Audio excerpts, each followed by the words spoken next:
She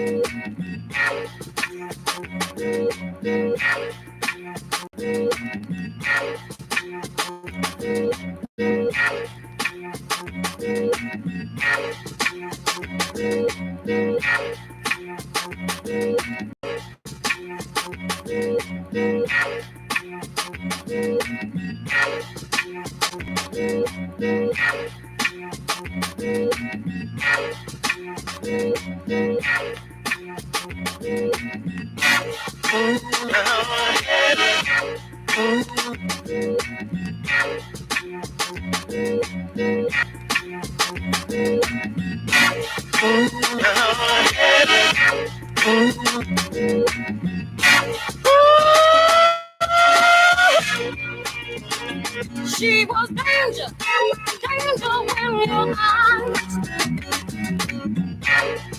danger when you're eyes, danger, danger when you're eyes.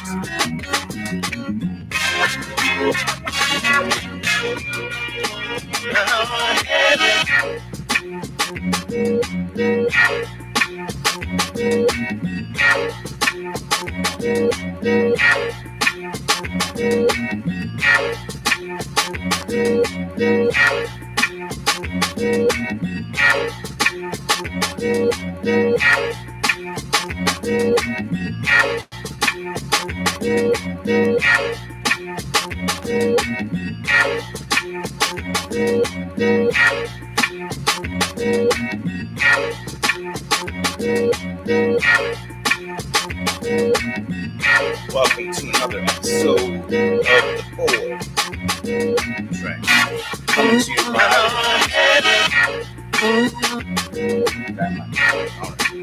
live from the Swamp Studio, Jacksonville, Florida.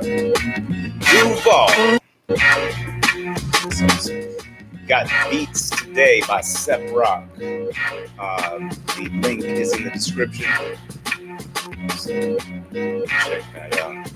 He is making fresh beats all the time. Between him and my man Dave, aka Old Man Sour.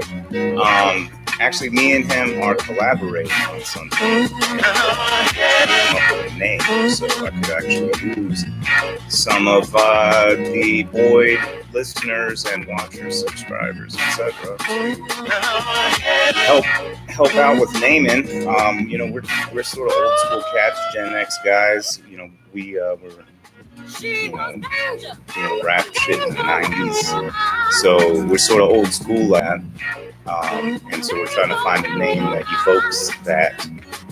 But, I'm not trying to make 90s rap, you know what I'm saying? Things have evolved. But, you get a lot of those purists out there that they hate the new stuff, there's some, every genre has its heydays and ups and downs. And then sometimes you get, even like people that are into the more classic stuff, you get some contemporary stuff that comes out. It's like, holy shit, that's dope. But, like, for instance, I love DJ Premier beats. I love most Pete Rock beats. Ninth Wonder, Jay Dilla. Some really, but I like some Kanye beats. Kanye's got fresh beats, right? Even though he sometimes acts strange. But, his beats are dope. What else? But Metro Boomin makes some crazy beats. And, a lot of cats are making some dope beats. And I'm into some of the new sounds, too. So, anyway. But, some folks, they just, they hate it. They get mad over it.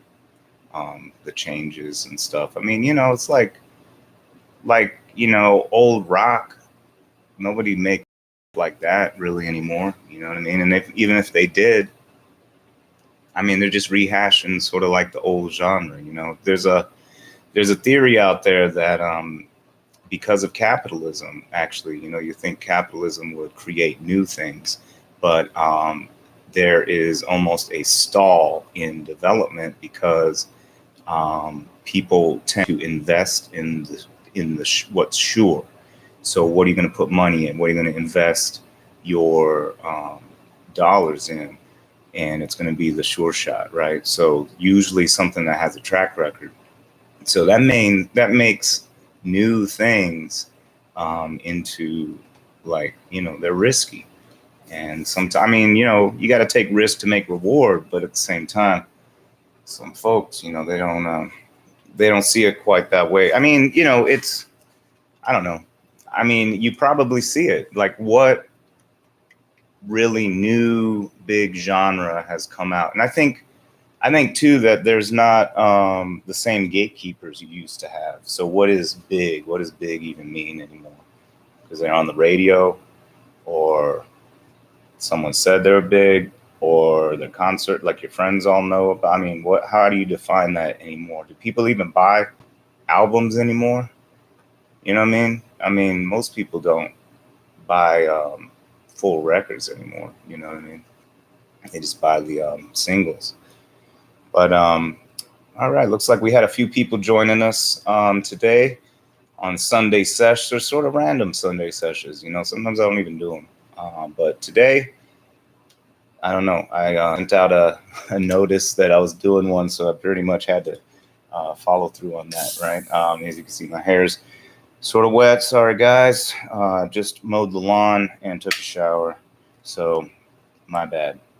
Got some guests with us already on the chat. You remember, you can live chat. You can also Skype. The Skype link is in the description if you want to talk and whatnot and be on the show. You can do that if you got a little bit of stage fright, even about your voice, because it is sort of weird hearing your voice back. If you go back and listen to an old episode and you hear yourself, a lot of people get caught off guard with that. I mean, I get caught off guard, but I mean, the way I see it, this is how I see it, right?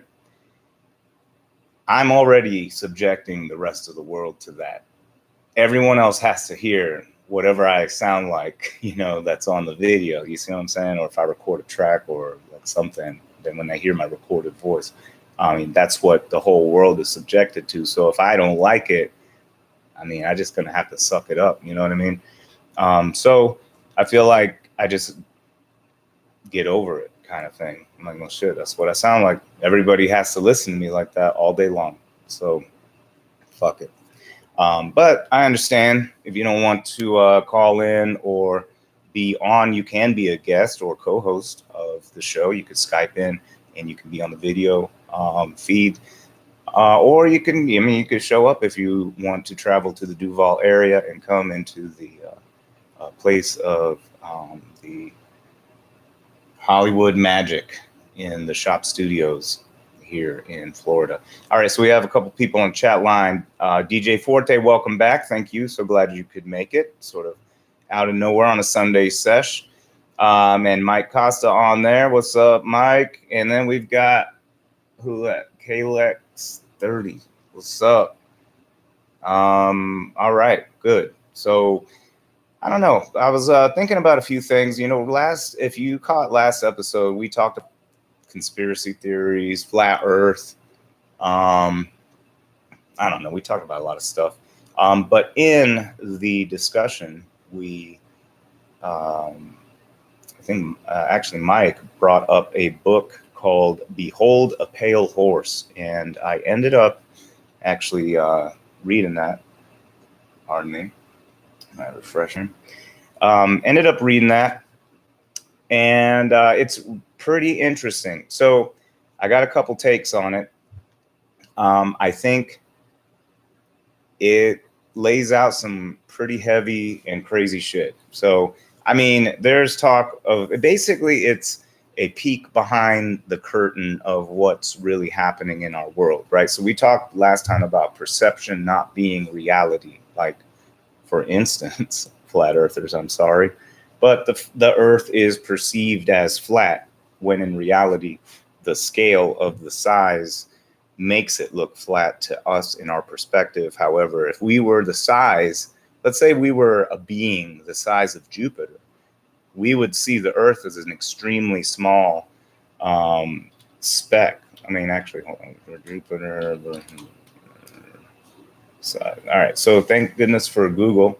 Let's see. Jupiter is 11.2 times larger than the Earth. So if you were a being 11.2 times the size of the Earth, you know, the Earth would seem like, like a cantaloupe or something. You know what I'm saying? But because we're so small, tell you what, if we were equally as small as we are in perspective or in relation to the Earth on a cantaloupe, that cantaloupe would look flat to that thing that's as small as a human is on Earth. Does that make sense? So any flat earthers, DJ, if you happen to be listening right now, that's really what's going on. As far as you looking around at the Earth, or even using stuff like cameras and things that are human scale, right?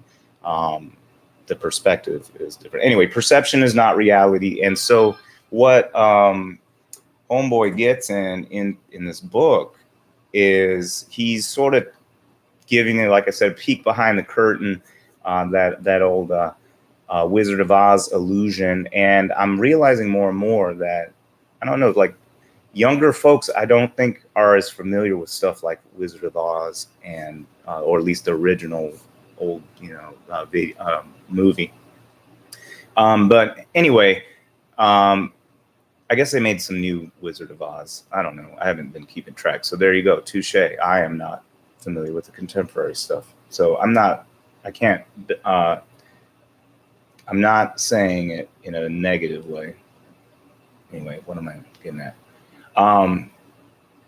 Wizard of Oz. Oh yeah, the whole allusion to the wizard himself, right? Not being this big, powerful being and whatever. It's just this little man cranking a wheel, right? So the who wrote that book? Let me see.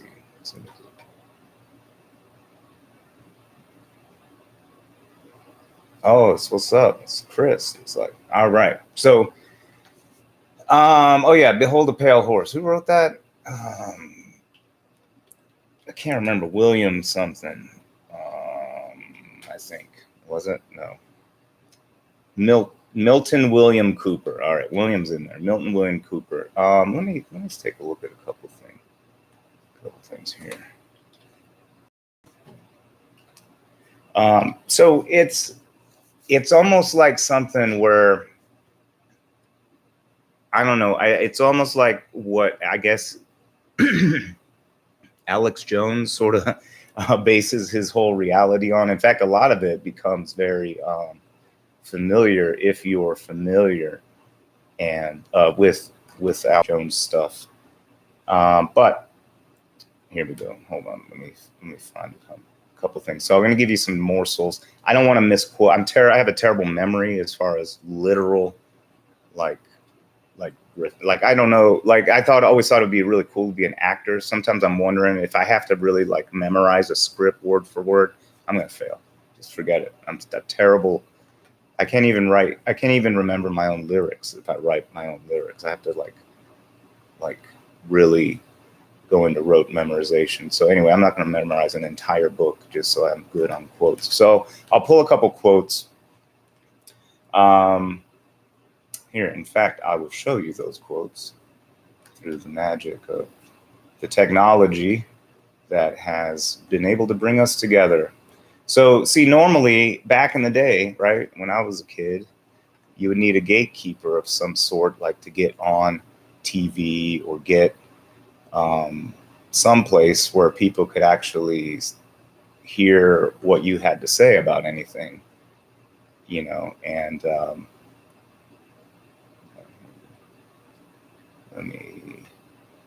so for the audio only listeners out there, I'm trying to find a quote from Behold a Pale Horse for our video, YouTube and Facebook family.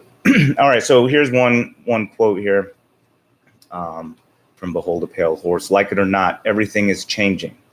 The result will be the most wonderful experience in the history of man, or the most horrible enslavement that you can imagine. Be active or abdicate.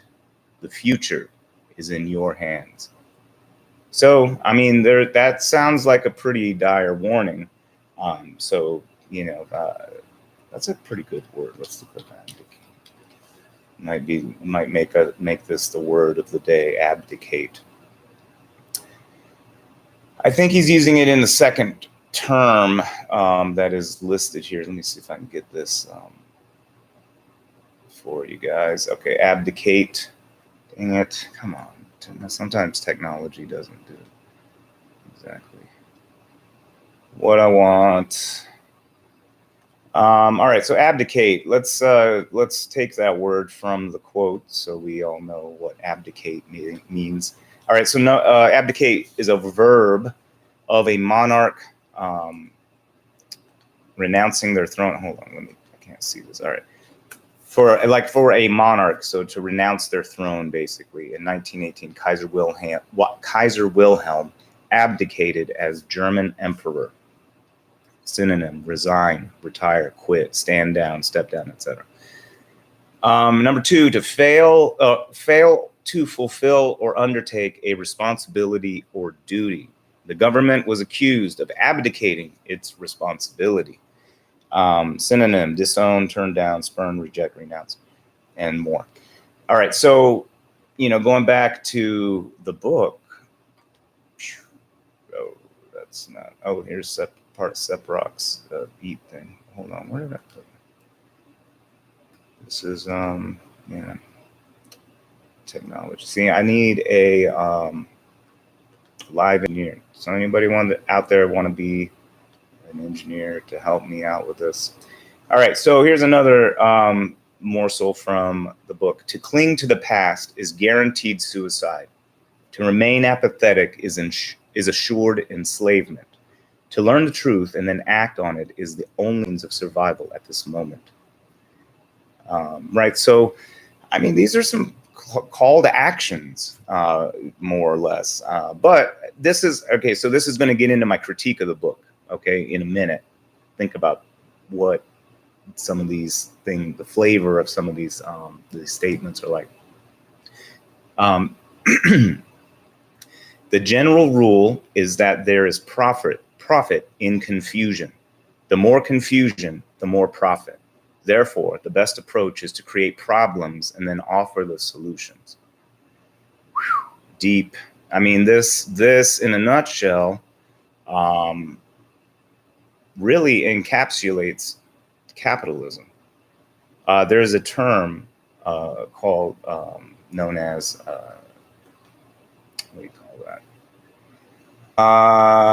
Oh man, obsolescence, planned obsolescence. I mean, that is something that is, I mean, those two words, right? Oxymoron. Why would you plan for something to be obsolete?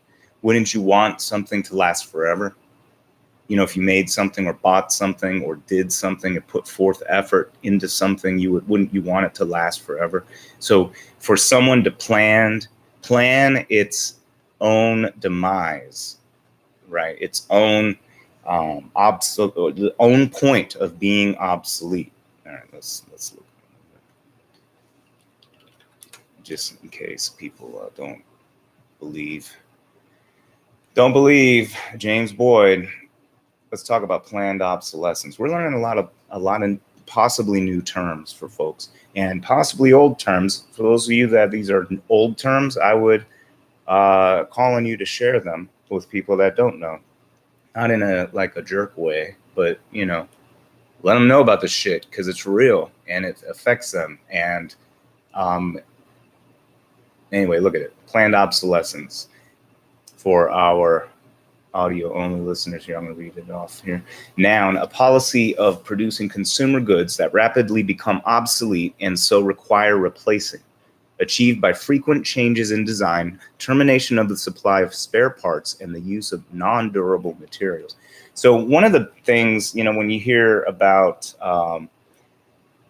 back in the day or even now, or I don't know, the American car companies got a very bad rap, especially in the late 70s into the 80s as Japanese cars started to come into the market.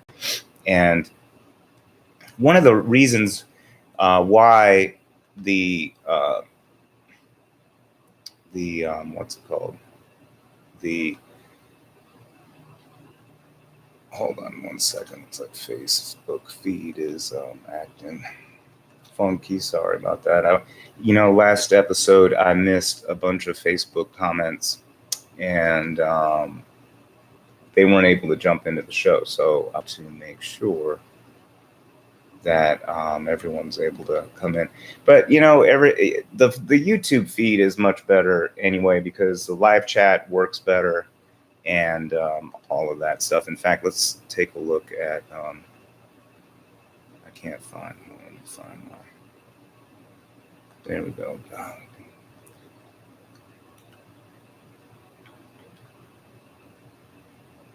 Here's my YouTube folks. All right, let's see what we got going on.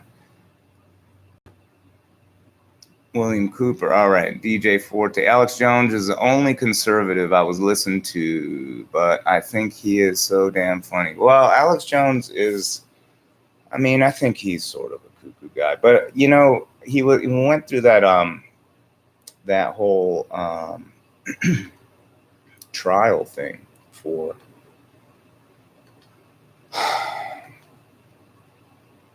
he went for that trial for the Sandy Hook thing. Yeah, you know what I'm talking about?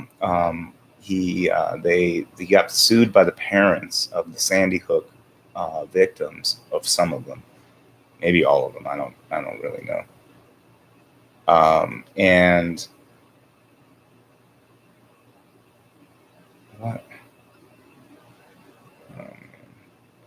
Maybe Facebook just doesn't get to have a feed.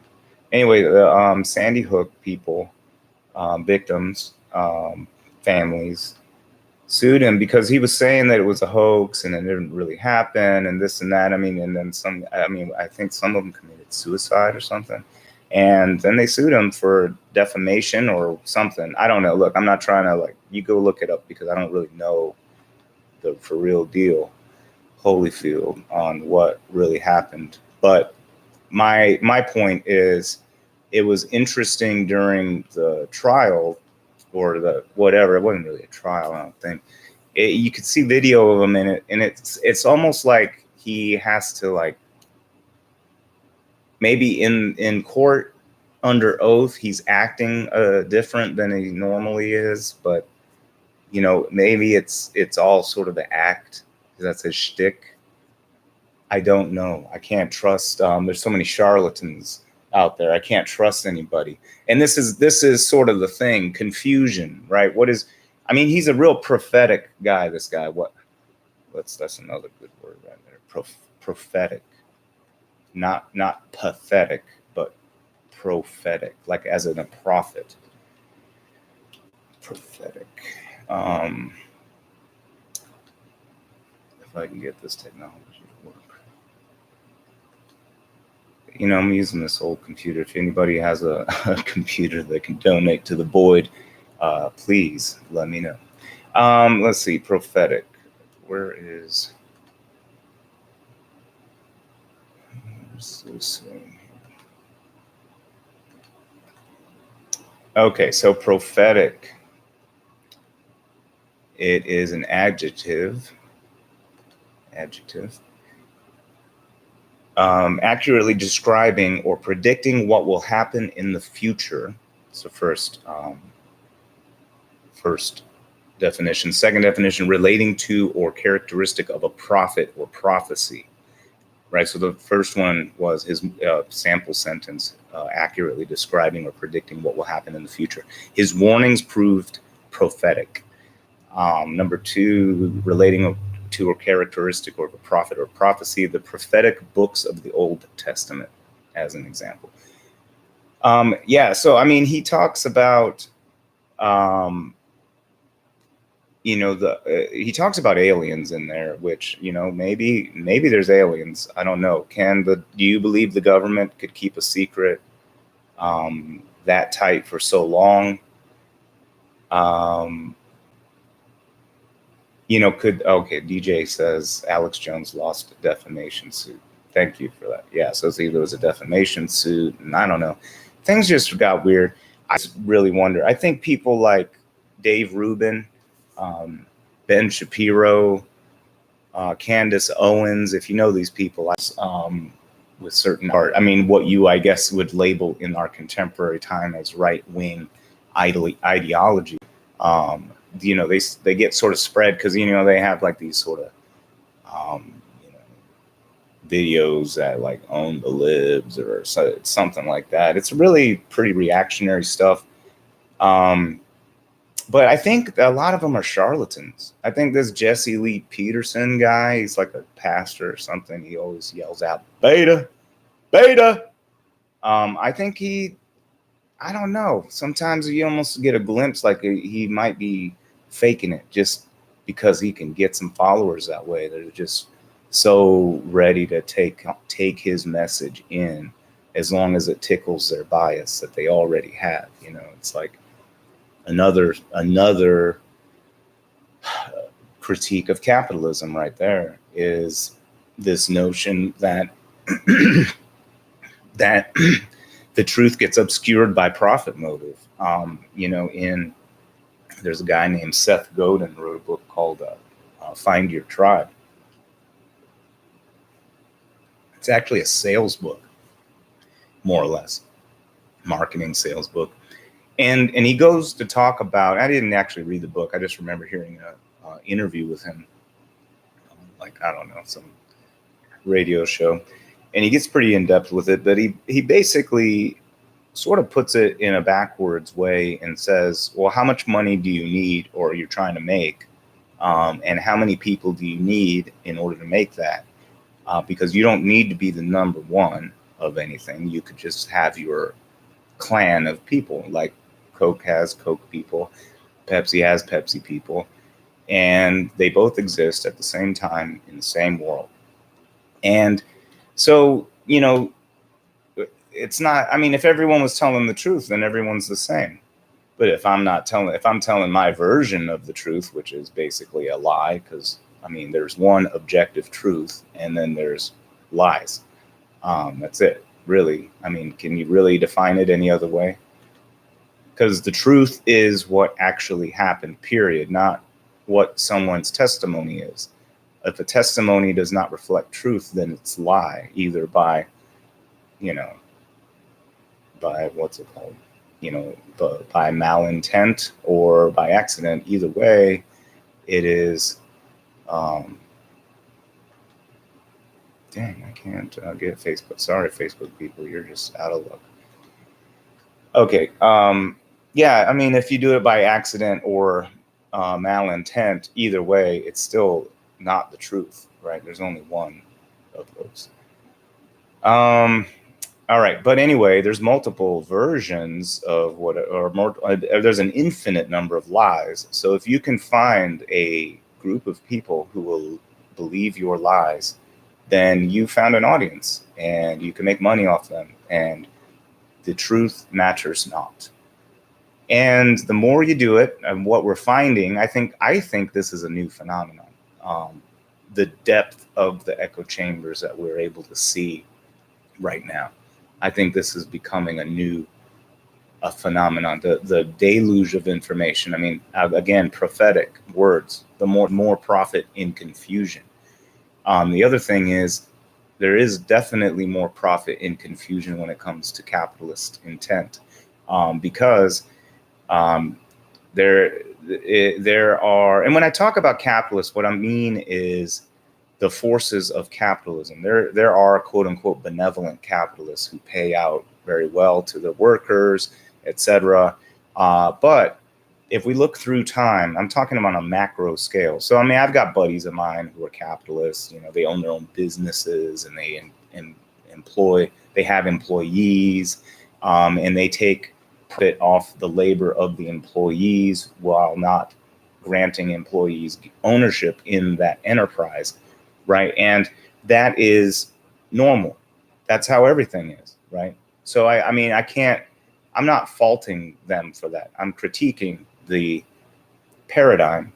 And I'm saying that a better approach that would avoid the craziness that we saw in the early 1900s when people dying in the meatpacking plants and tallow factories and crap. Right.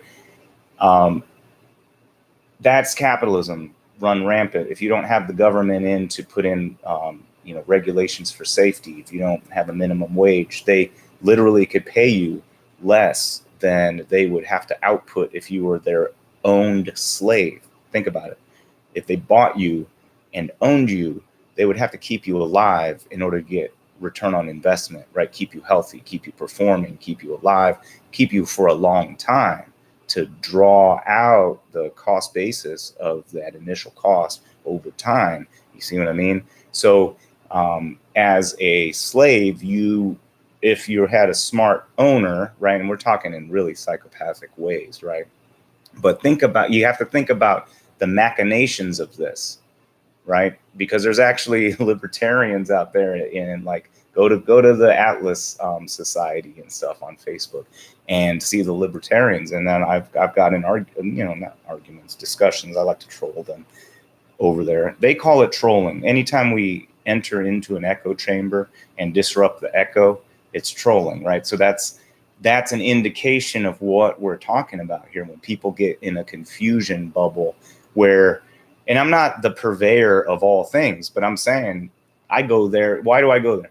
Because I can expose myself to the new ideas that are in conflict with the ideas that I espouse. And I'm still waiting for the Atlas Society or any of I've started following Milton Friedman associations, the Hoover Institute.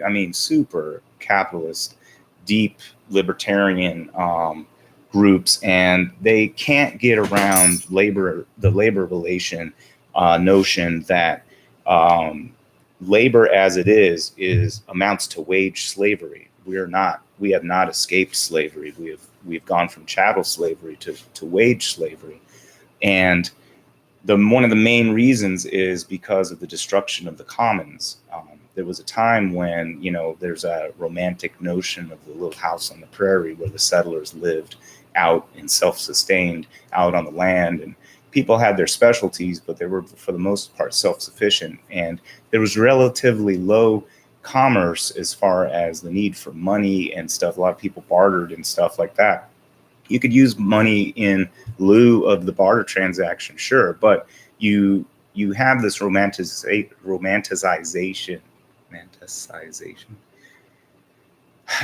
People look at it in a romanticized way in some pockets of our society, while not realizing in large parts.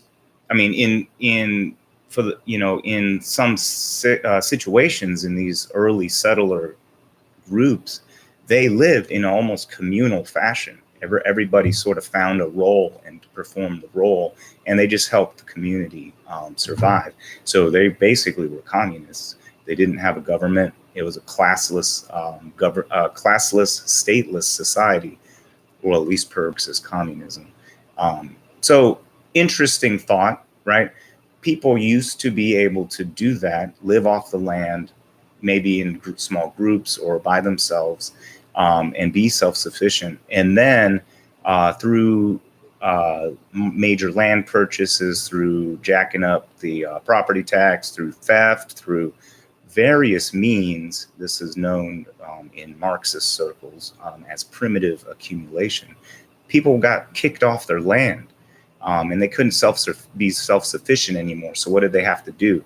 Or they started fencing off land that everyone used to share for hunting, fishing, even possibly grazing, growing some crops possibly, and chopping those down. They did it in the UK, they did it in America, and more people couldn't continue surviving on the land anymore.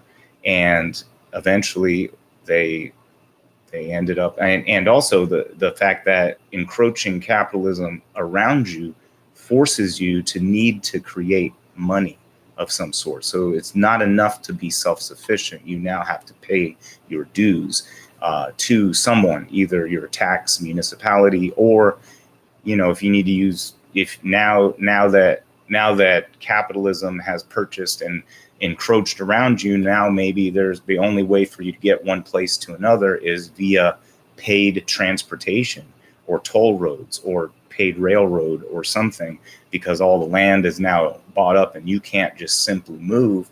Right now, you are required, possibly through a daily activity, to come up with money, right? So now we're almost, if you think about it, again, in a macro scale, thinking about humans living on this planet, not just like historical accounts per se, but humans living on this planet, right?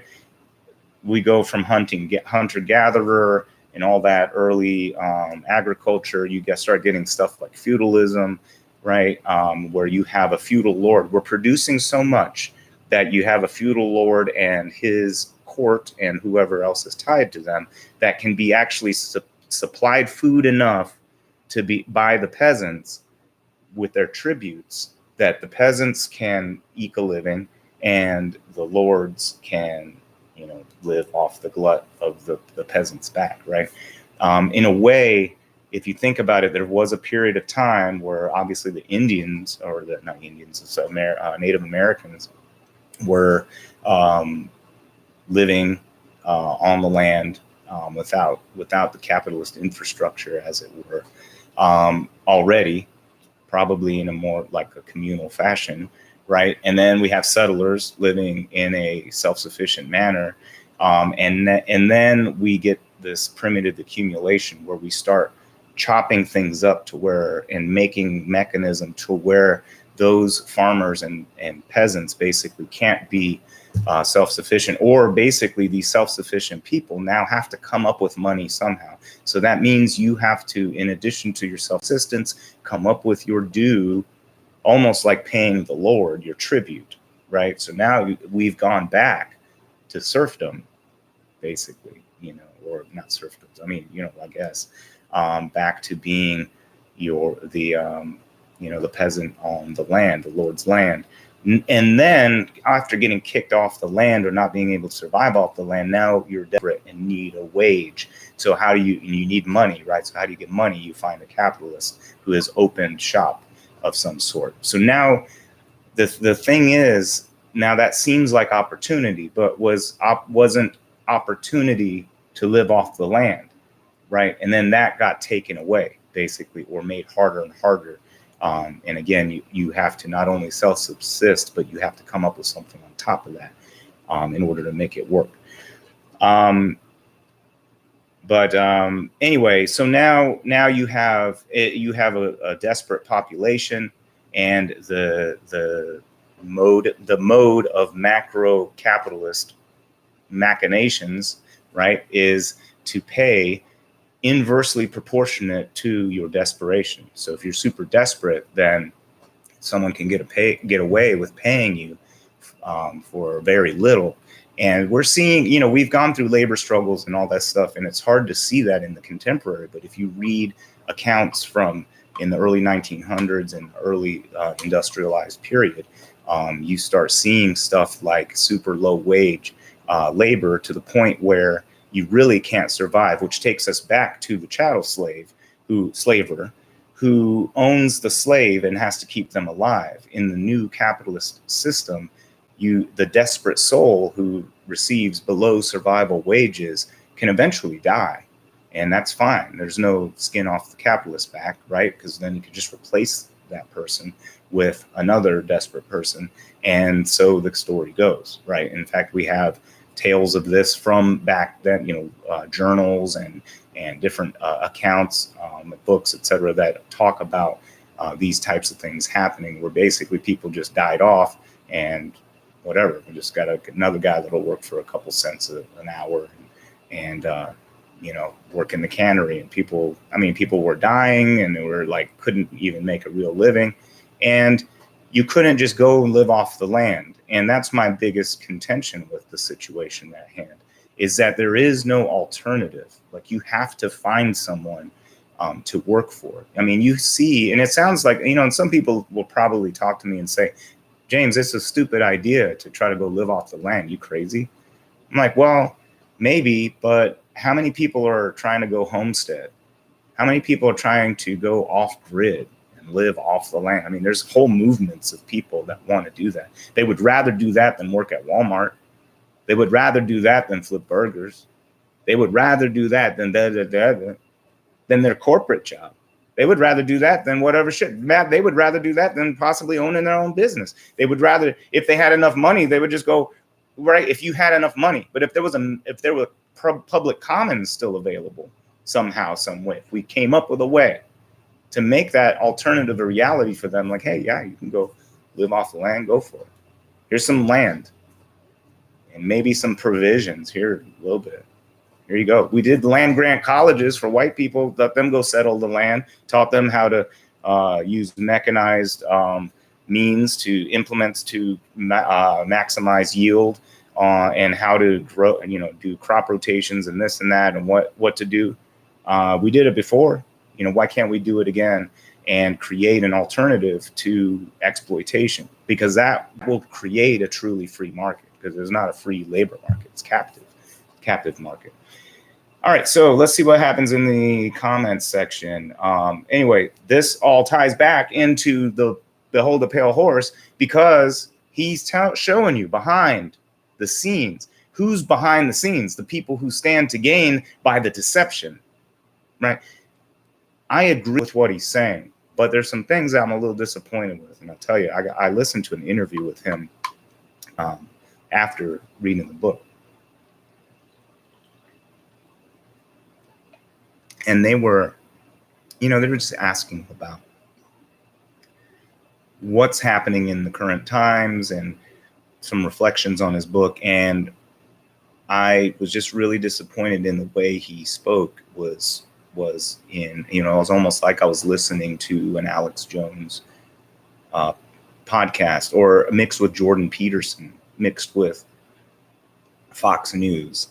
It was very biased, to the point where you can tell that he has also succumbed to the very beast that he's told us and warned us about. He has now bought in. He's chosen a side in a way, right? In his book, you almost get the sense that he hasn't, that he is apolitical in the book. But in the interview, it was very, he talks about the PC culture. He talks about and how that prevents the truth from being told, like his truth, for instance, of being told. And he talks about, and the way he talks about socialism, right? But yet doesn't level any critique on capitalism. Yet capitalism spawns the very items that he warns us about, and the very motivations that he's warning us about. Now, there is a totalitarian, authoritarian government that he could be talking about and using the word socialism to mean that, like as in a USSR or China type situation. However, like if you are familiar with Dr. Richard Wolff, or you're familiar with, I can't remember the name, but there's a whole movement to create participatory enterprises, where basically worker co-ops, where if we transitioned from corporate enterprises to cooperative enterprises, basically the larger the enterprise, the more the ownership becomes that of the employees. Now, I would say, if you don't want that to happen, if like some people say, well, what's the incentive to create stuff, make new stuff? Like, well, you still can make new stuff. You're still going to make money. It's just eventually, the bigger you get, the more employees you get, the more who now are helping you grow. You couldn't have grown it without them, right? They chose to work with you, and you got to make money off of them for a period of time they can't get back, time they missed with their kids, right? They missed birthdays, missed first walks, missed whatever shit, right? To work with on your shit so that your business could get bigger and bigger, right? They could have worked somewhere else, but they didn't, right? They could have left you and sought bigger wages somewhere else, but they didn't. They helped you, and you were able to make money off of them. The bigger you get, the more the employees should matter. The longer they work there, the more they should be able to earn equity. simply by earning, not by reinvesting their money that you're paying them per the market. No, no, no. No, that's for their labor. Their labor can't be divorced from their body, right? The equity portion is a way for them to get their time back. The only closest way that you can get your time back is by having equity, at least equity that's reflective of your time. Let's say you stay in an organization like a company for 10 years. You should have shares that last at least 10 years, even after you leave, right? So you can earn dividend income, that you can earn capital gains from the ownership of those shares. And then you could sell it and have capital infusion. Guess what? You could use, how many people would start their own business if they could sell off some shares and have a capital infusion to now create a business, right? And then the bigger that business grows, eventually those employees would earn ownership in themselves in that business, and they might leave too. But guess what? You get some more employees, right? The actual, the pull yourself by your bootstraps, create competition, make your own business, that whole trope could actually become reality. Right now, it's a fantasy, right? That's the kind of thing. So when he goes around talking about socialism, I mean, that's what I'm describing as a form of socialism, because it's changed the labor dynamic. You've gone from wage slavery to now partner. That's a big difference. Partner, wage slave, right? Because if you have no alternative to exploitation other than be homeless, which is hardly an alternative, then you're basically a slave to the entire capitalist class, right? Unless you can find a way, some people have skills enough to find a way with low capital infusion, with whatever special skills they have, to go market something and make money that way. Bless their hearts. They're great. Some people don't. You know people that could not ever own a business. You would never, ever trust them to own their own business. If their life depended on this business, you would not want them to run it, right? What about them? Are they supposed to just die in the streets, right? What if they don't have that greatest skills, right? But they're still able to help you in some way. Now, I'm not saying you have to give someone a job, but I'm saying, what about those people, right? We have to have, as a society, think about folks that simply, I don't know, maybe they're just not good at shit. Maybe there's something, I don't know. Someone spend some time, maybe we'll get some counselors, find out what they're good at and put them in front of somebody, or some machine that they could run. I don't know. We can figure that out, but we need to do something. Otherwise they become criminals, or they die on the streets, or they become homeless, whatever.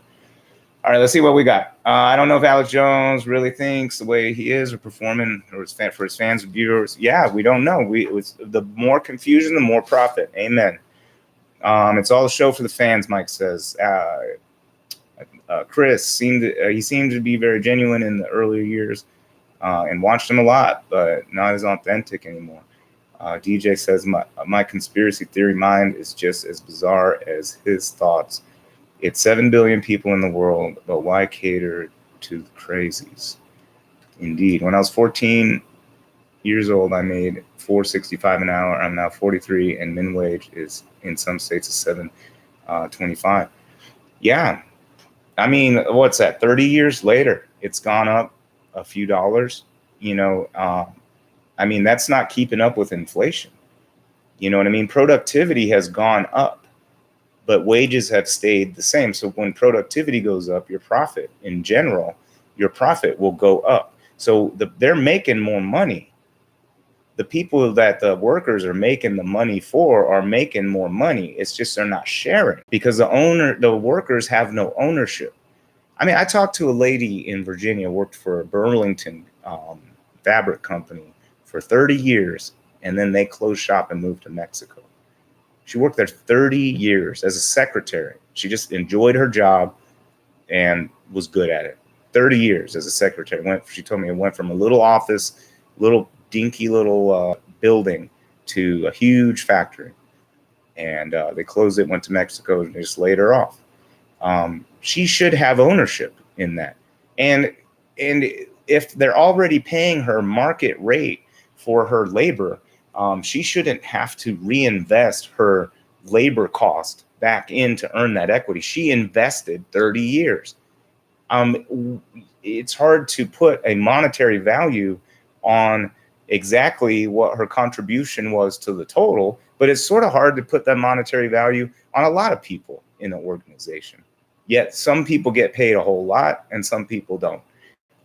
And those of you who have worked in some large organizations know that the people that are up top aren't necessarily all that smart, right? They don't necessarily know the job better than you, right? So why are they there? Sometimes it's valid, but sometimes it's just because they know how to play the game, right? And so is that the most efficient way to run an organization? There's capitalism is supposed to be the most efficient way to do things, but at the same time there's all sorts of inefficiencies in how workers either they'll game their salary or they'll game their hourly, and you have to pay supervisors to make sure they don't, right? And then you have to pay directors to watch the supervisors and make sure they don't game the system, right? So how costly is all that shit? If everyone was part owner, why would you game the system? You're part owner. The more money you make, the more money you make, right? Everything goes up. You don't need all those levels of control. If you are part owner, in a way, you're your own boss. Not saying that there shouldn't be someone coordinating how things go, but at the end of the day, why not? What wouldn't you want to work with a bunch of people who were part owner too, that had the same pride of ownership that you would if you own your business? I think people would treat their job more seriously. And it's not something for those capitalists out there that are getting scared about it, but it's not something where, like, just because you employ someone, now you're latched to them forever. This is something where, you would vest in it. Like, I don't know, we'll talk about it.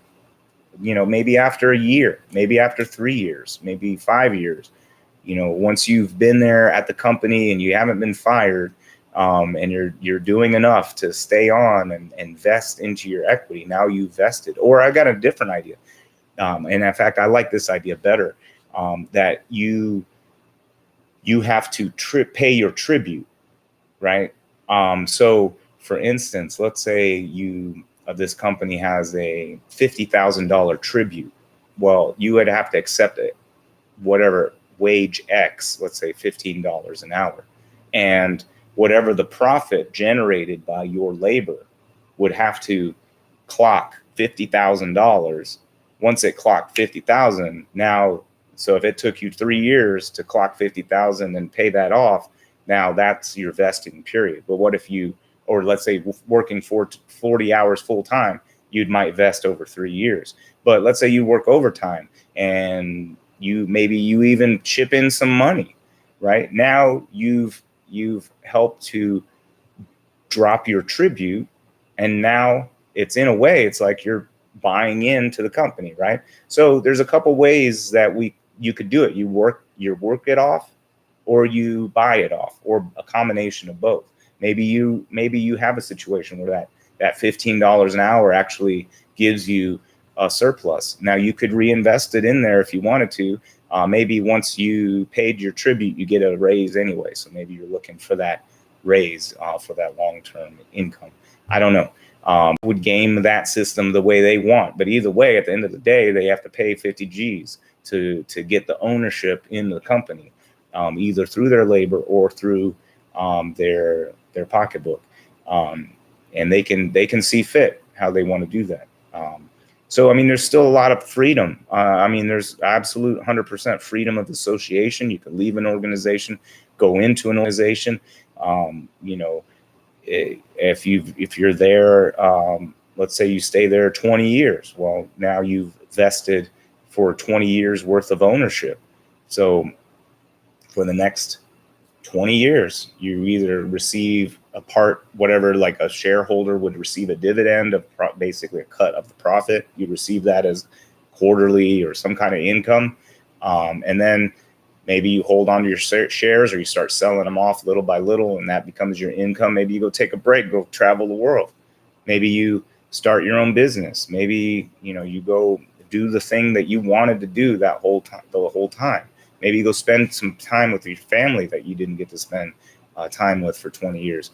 I don't know, whatever. That's your choice. Or maybe you never retire. Maybe you love working there. I don't know.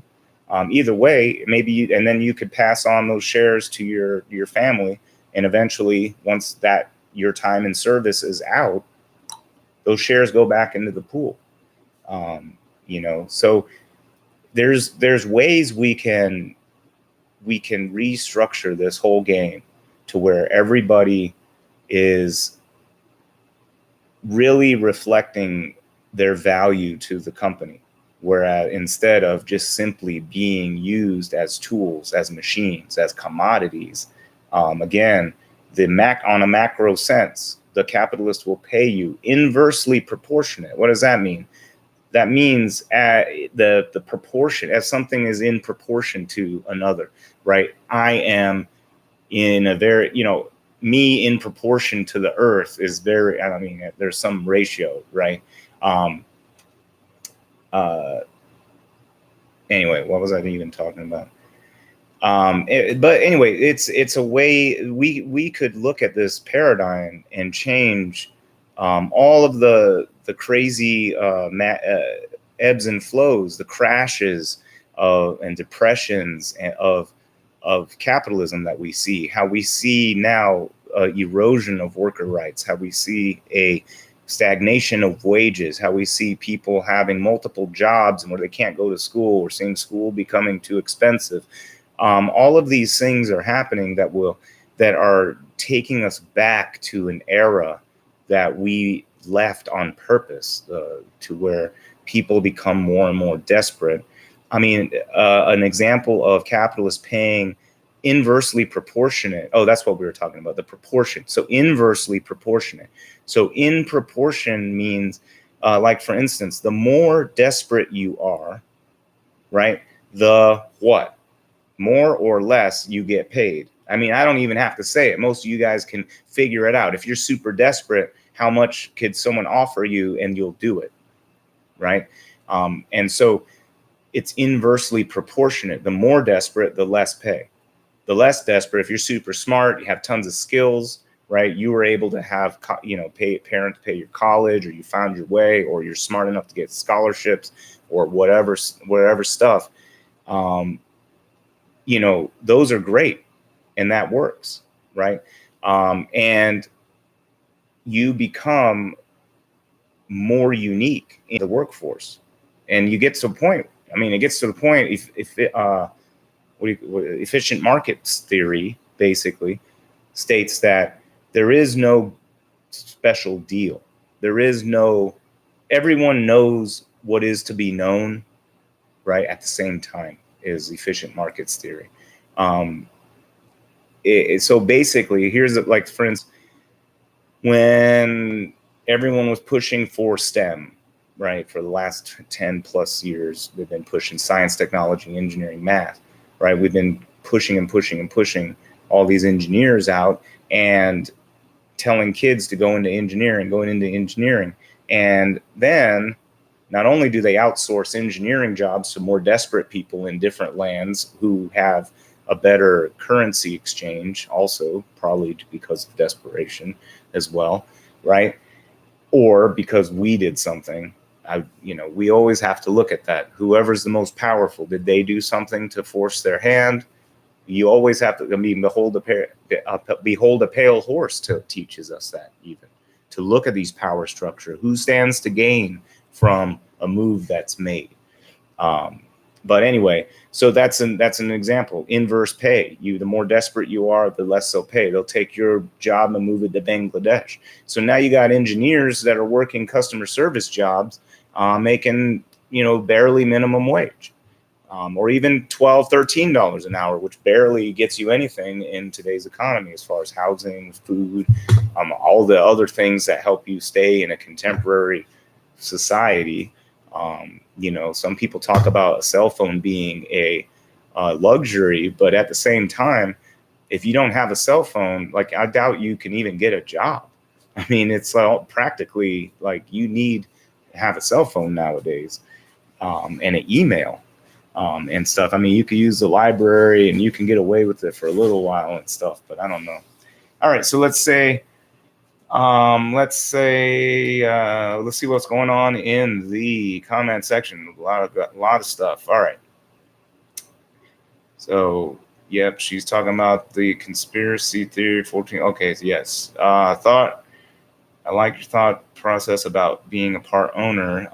Okay, well, awesome. I went to college, and when I was 25 years old, and I owe 26,000. It looks like I didn't pay anything because of the interest. What about that?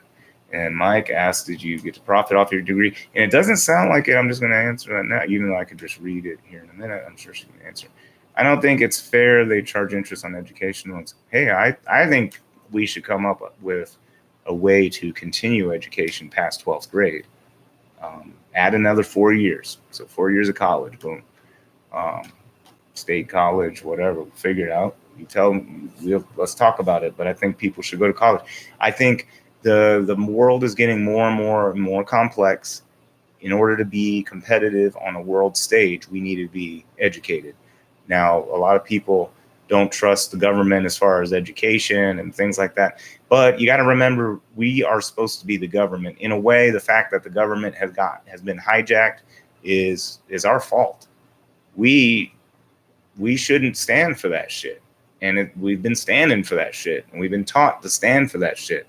And me talking too loud about it might make me get smashed down like a whack-a-mole. But just like a whack-a-mole, someone else needs to pop up from another hole and continue the fight. And I think more and more people are doing that. Behold a Pale Horse is the first call out, and he suffered that. He's been blacklisted and stuff. William Cooper, blacklisted from places and stuff for talking about some of these things. All right, so DJ says, I don't think a large business would like you to talk this way. No, they don't. They wouldn't. I probably would get shot by like Kennedy did or something, because there's a lot of people that would hate. Let's say if I was running or something, or if I had a big enough voice to talk to enough people. And here's the thing: I constantly go. I'll debate Ben Shapiro. I constantly go to libertarian and right-wing sites and ultra-capitalist sites to pick fights with them so they can put me down. And they can't.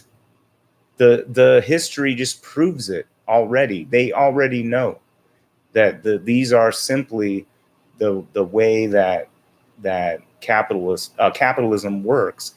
And you can, if you really want to see sort of a really detailed but hard to read description, read Adam Smith's The Wealth of Nations, or Piketty, Capitalism, I think is the name of it, or Capital, Das Kapital by Friedrich Engels and Karl Marx. I'm not a Marxist. I don't think that Marxist communism is going to work now that we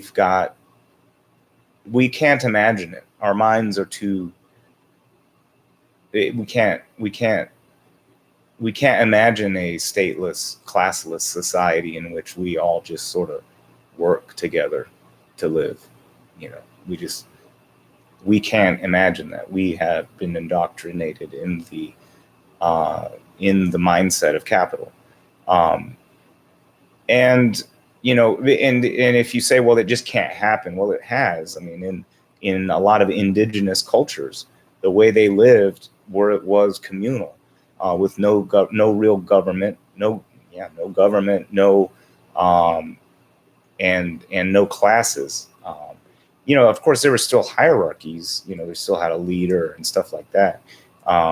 In which case, that's something we would have to graduate out of. But it would be like an alien idea for us to have no supervisors, everyone just working together. And because we always think about that dude that's an asshole that just slays around while everyone works and doesn't give a fuck.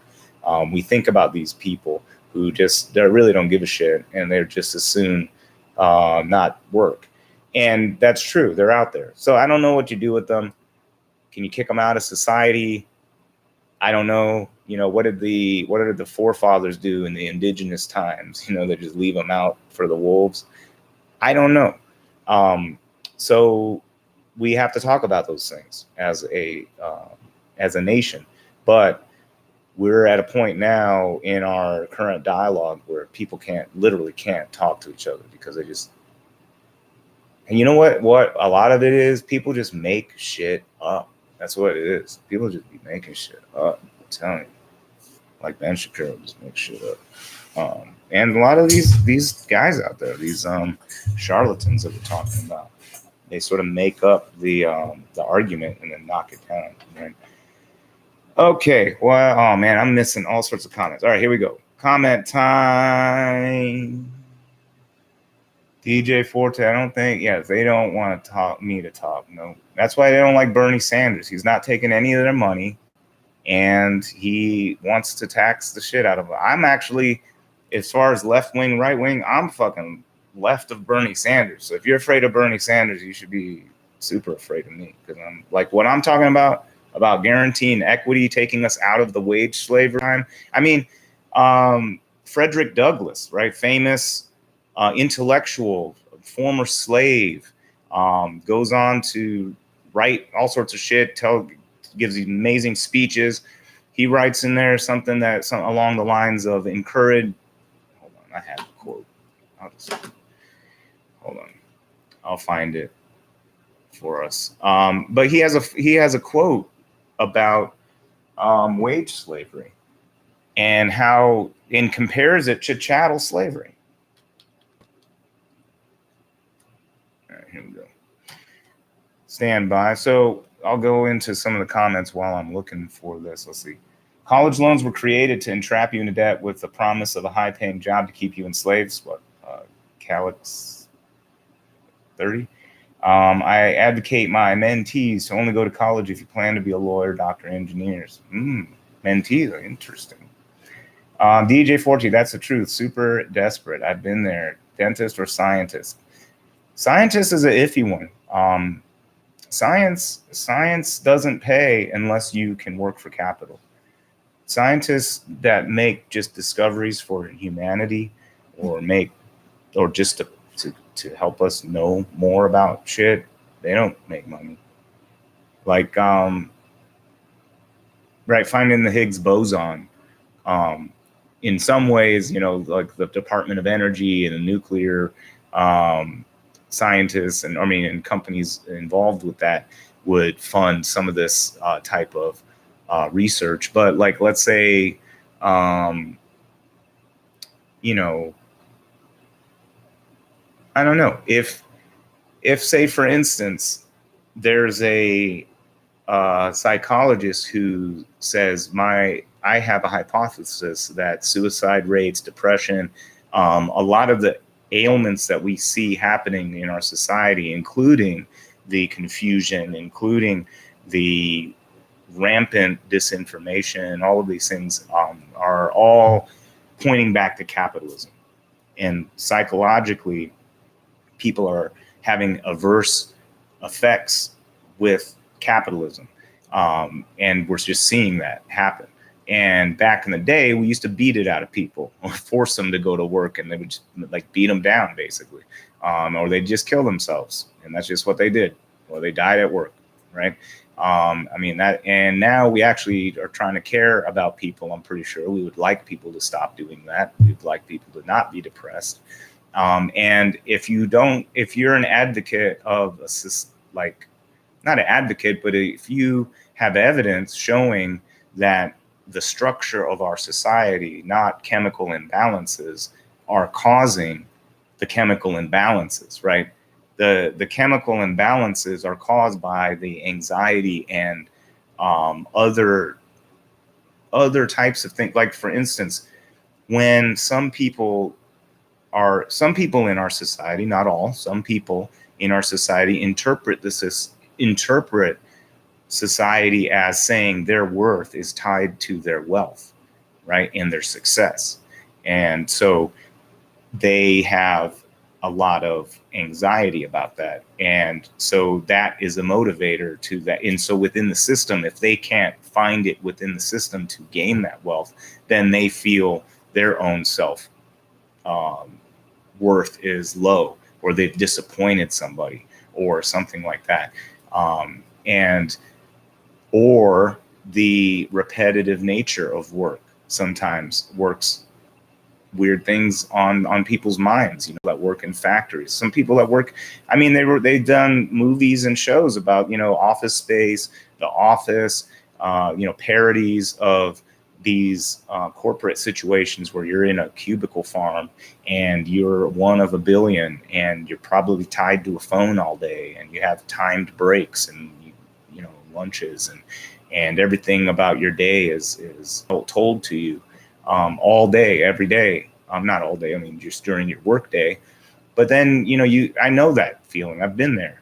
And you get this sort of sinking feeling as soon as you leave work that you got to come back tomorrow.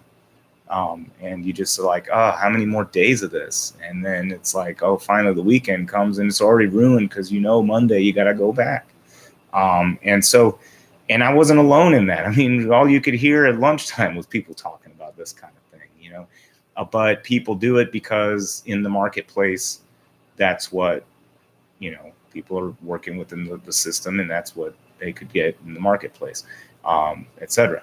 For all of that, if you worked there 20 years and trudged through all of that shit, you don't think you should be part owner of that? If they're making money and shareholders are making money, all these people are making money, and 20 years later, you've basically hated every day of your life because you had to make enough money to live in a decent house and send your kid to, and then in order to send your kids to a decent school, because school funding is based on your property taxes, which is, you know, if you can't live in an area with the right property taxes, then your kid might not go to a nice school. So there's a lot of pressure on people on a manufactured system that doesn't have to be that way. If you're a part owner, maybe you could, you know, you could have democratic control over how much is someone going to make off of me. You know, you have someone that's like having those discussions and representing you, if not yourself, someone's representing you to the ownership saying, you know, hey, or it can be just mathematic. I mean, maybe it's like, you know, let's say there's a tax benefit if you go, you know, if you have more than 5,000 employees, that 50% of it belongs to them. I would propose that if you gave 70% of your business to your employees as far as democratic control and even ownership, that all money made off that 25% remainder for the rest of your life would be tax-free. Tax-free to your heirs. Tax-free. Completely tax-free. Or if you just gave it to your employees, then you could maybe take a tax write-off. You know, so I mean, I think there's ways to do tax incentives to make it work out okay for some of these guys to transition to this. And I'm going to if I were president, I would tax the fuck out of corporations that are extracting value from their workers in a captive market. All right, so dentist side, Publix grocery stores gives their employees stock options after a few years working. I think that's great, and people clamor to work at Publix. Even, you know, people with their eyes on management have no problem starting as baggers or whatever they tell them, because it's, you know, so Publix is a good example.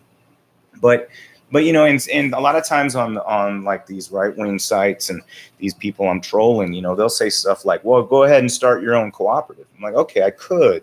However, that doesn't stop the larger systemic problem. That's like, okay, back when chattel slavery was happening, you know, there were also plantations that were labored by free people, free men or whatever, right? That labored those plantations. They existed at the same time. However, slavery also existed, and it didn't make slavery. Slavery didn't disappear because of market pressure, right? Can we agree that slavery did not disappear because and then I get these libertarians telling me, oh well, slavery was not economically viable anyway. Like, yeah, I know, because it's cheaper just to let the people die than to own them and keep them alive. Yeah, thanks for proving my point that capitalism is going to kill more people than save, and because it's basically will cull the population until the labor market. Their solution is, well, when enough people die, the wages will go up because there'll be less labor, supply and demand. That's so. And that's the other thing about capitalism. Its nature is psychopathic. It is a consumption mechanism to grow and grow. You need to beat expectations, beat earnings, beat more growth, more consumption, more. And we live on a finite planet. There's only so much, right? Joe Rogan described the humans as like being like a fungus on a piece of bread. Like eventually we're going to overwhelm the bread, and that's it. And then we're like, at least fungus on Earth can send spores off and to go into more bread somewhere. But I mean, otherwise it's gone. I mean, that colony of fungus is gone. And so I try to hold out hope that collectively humans are more intelligent than fungus, but I only can hold out hope so long. I mean, I'm really wondering. I don't think so. I think we're not as smart as fungus. Or, I mean, we're at about as smart, slightly smarter, but not smart enough to save ourselves. DJ Ford, oh, I should be president. I was talking about being president. Well, thank you. I should have to be president. I don't know. Look at that. Mike said I got his vote too. Hey, someone else, it's funny. People have been talking to me about that. But the people are telling me I would have to cut my hair. I'm like, I don't know if I want to cut my hair. I feel like Samson sometimes. Can't cut my hair. I saw some of the, I think a long time ago, I subscribed to Russell Brand on YouTube, and I've been seeing some of his videos pop up on the algorithm stream. And he has one where I haven't watched it, but he says, should I be prime minister? And I'm like, well, I bet people would think you're more coherent than some of the people that end up getting elected. Basically, people who can be puppets. When people basically don't have a soul anymore, are they still people? Are they still people? I don't know. iPhone X is $800. Shake my damn head. I mean, hey, look at the technology that's in that. I mean, a few decades ago, dude, when I was a kid, man, that's like Buck Rogers shit, the stuff you can do with even a shitty phone, even my shitty phone that I got like the free phone. And it's like, you got 2 cameras. Mine's really shitty cameras, but I mean, I got a freaking camera on me all the time. I could take videos. I got a flashlight. This is like I said, Buck Rogers stuff. I communicate with it. Get on the internet. These are all in a handheld device, right? I don't know. I think that William Cooper guy might have alluded to the internet technology and stuff, but I don't know if that's the alien technology, but it's definitely something that has moved us as a society quite a bit. So phones are something like we sort of predicted something like that, like Buck Rogers style. People predicted, but not. They couldn't even have imagined what's happening now. And I mean, what we probably can't even fathom. Maybe I don't know what might happen in the future. I don't know. It goes up and up each year. Yeah, I mean, but if you really think about it, the amount of intricate labor that has to go into that, or design and of the manufacturing process and the machines and all that stuff, it probably would go up. But I mean, there's a reason why there's suicide nets at Foxconn. You know what Foxconn is, where they build the iPhone? yeah, the factory conditions are such that, and it's not like they're in like this big, you know, industrial revolution looking factory, and they're at like desks and tables and they're like sitting there soldering shit. But I mean, they got suicide nets because people were jumping out of the buildings. You know what I'm saying? How shitty is your job that you literally jump into your desk out the building? You know what I mean? And they're building our phones, so we outsource the shit that we won't allow in our country anymore. We outsource it now. We find the most desperate. The capitalists find the most desperate people and pay them the most desperate wage, so they can turn around and sell it for the most profit. You know, if it weren't for, you know, in partly our minimum wage laws are, and the lack of those laws in other countries allows for allows for arbitrage to occur, labor arbitrage. Arbitrage is when you're taking advantage of an inefficiency. Well, in this case, it's not so much an inefficiency. I guess an inefficiency in labor strikes. If the labor would strike more and whatever, but they'd probably get put down by the government with our help. You know, hate to say it. I mean, that's just, I wouldn't say it if we didn't behave that way, but we do. So it's on them. I tell my group of mentees, if you go to college, then you should apply for scholarships to pay for the programs you go in. A lot of info you can learn on your own by reading books. It's always hidden in plain sight. Yeah, you can. Nothing's stopping you from going to the, you know what? You can go to the library. You can, I mean, Yale has a constitutional law program that's pretty much all on YouTube. The whole lecture series is, and they tell you the syllabus, and they tell you what books, which is in the syllabus. They tell you all the stuff to read. So you could do that. And then the lecture series guides you through the books. I mean, you basically have the constitutional law education from Yale. Bam, for free. You just have to do it. So, yeah, I mean, you can learn stuff, but what's that going to, unless you're going to go into, well, I mean, it would be good to know constitutional law, but I mean, you're also investing a lot of time, and you got to make sure that it's something that'll actually help you, right? But it is hidden in plain sight. Oh, Wealth of Nations, great book. Yes, a lot of folks have not actually read The Wealth of Nations. It gets quoted a ton by capitalists. But if you read The Wealth of Nations, it's almost like a warning, like, hey, watch out for this. Watch out for this. You know, watch out. Like, for instance, he talks about how capitalist enterprises will basically dumb down a job so that anybody could do it. So they'll break down a job so far as that anybody can, like flipping burgers, right?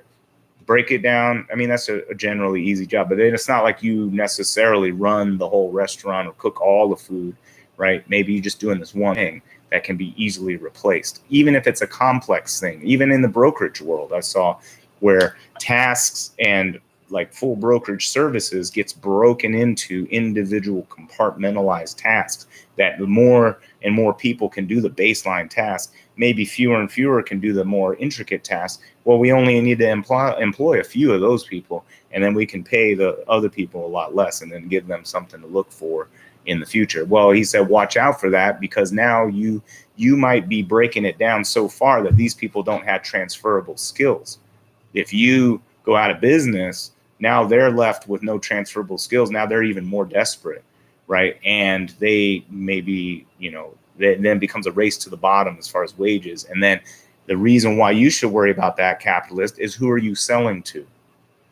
If people can't buy your products, right? Or what Fordism was sort of the notion that you got to pay your employees enough so they can buy one of your products, and then their neighbors will see what they're doing, and then they'll buy the product. And if you pay them enough, they'll buy, right? And they'll keep buying. You'll create your own consumer base.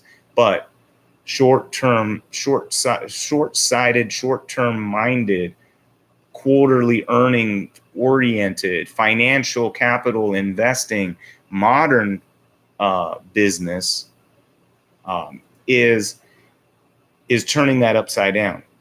So now we are dropping our consumer base. We have to find more and more desperate labor, moving from China, going to India, going from India to Pakistan, going to Bangladesh, going to more and more desperate countries that don't have any kind of regulations for pollution, for labor laws, for anything. I mean, there was a story a while back, a whole entire Bangladeshi building fell down. All these seamstresses or something, a tailor factory or something, they're making shirts. The whole fucking building drops down because they don't have labor laws, they don't have safety rules and regulations. That's why it's so cheap over there. They don't give a fuck, right? People all died, like thousands of people died, mixed in with the rubble, shit like that happening. And and just look at the back of your t-shirts, look at your shoes, look at all sorts of shit. That's just what's happening. And he warns them. He also warns about the notion that you're kicking people who are self-sufficient off the land so that you can have desperate wages. So, but what if they're able to go back on the land? Now you're going to have to compete with someone who can simply wake up in the morning, tend to his farm, tend to his animals, do his business, and then be done by 2 or 3 o'clock and chill the rest of the day. Oh, we ain't having that. No, we need him in the factory, right? Well, why would they want to choose factory life if they could just do what I just described, right? He talks about that. And so they never quote that, though, in economics class, right? Why? They never quote that in business class. Why? Why don't they quote his critiques of capitalism in business class, but they'll use all the ones that they can cherry pick to advance it, right? Behold a pale horse. Who is manipulating the future graduates of these classes, indoctrinating them, right? So there's a narrative, right, that the kids are getting indoctrinated into communism and socialism. But the truth of the matter is they're getting indoctrinated in capitalism. They can see no other way other than what movements of capital that they've been taught about in that specific context. It's almost never a critique of capitalism. It's basically a heralding, or this is how you can manipulate it for you to work for you, or for you to be desirable to be hired by major capital already, because because people have money already. And what's your job? To go latch yourself onto that money so you can take a little piece of that money, right? And basically that's what you're trying to do out of college, right? You're trying to find the place with the money that you can best get a return on investment for going to college, right? No one's faulting you for it, but there's a system in place to get you, as we alluded to earlier, that to get you indebted, to get you stuck on the wage slave system, to when you're in debt, you can't start your own competing business, right? When you're in debt, you got to go work for someone and they can make money off of you for a period of time. When everyone is like that, now everybody's desperate. And what do we know about desperate people? They get paid less, right? And so, or the function of time, capital, if time equals money, right, then that means money equals time. The capitalist has time, so they can wait it out. They can chill while your kids are hungry. So now you're like, damn it, all right, I'll take the shit job instead of waiting for the better job that I know I'm qualified for, that I could do better, right? And then the capitalist will punish you if you were to leave, right? If you were to leave and find the better job, they'll say, well, it seems that you can't hold the job for very long in the same place. Why did you move from here to here? And I noticed you're already interviewing now. Oh, you were just trying to get more money. Oh, how do I know that if another opportunity comes up to make more money, you're not just going to leave me? Right? I mean, I've actually heard hiring managers say shit like that. Right? So you have to abide by those rules. Yet at the end of the day, if you spend 10 years of your life dedicated to them so that you don't have to show that you've been bouncing around, you get no fucking equity. You get no ownership for having them make money off of you that whole time, right? And again, desperation and the function of time that they never talk to you about. They don't talk to you about that shit in economics when they talk about the labor market. They talk about labor market people, human beings. They talk about them like machinery. like commodity, like soil, like something you dig from the earth, right?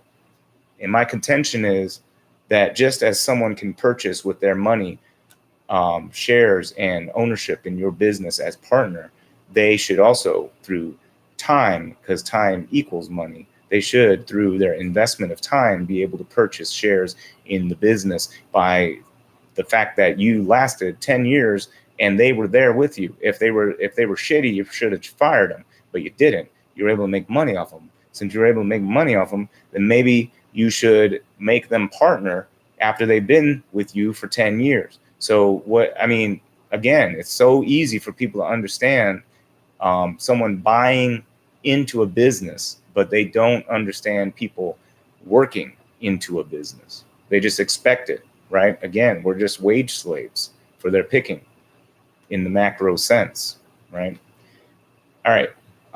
What else? DJ. Oh, yes. Don't forget. Oh, excuse me.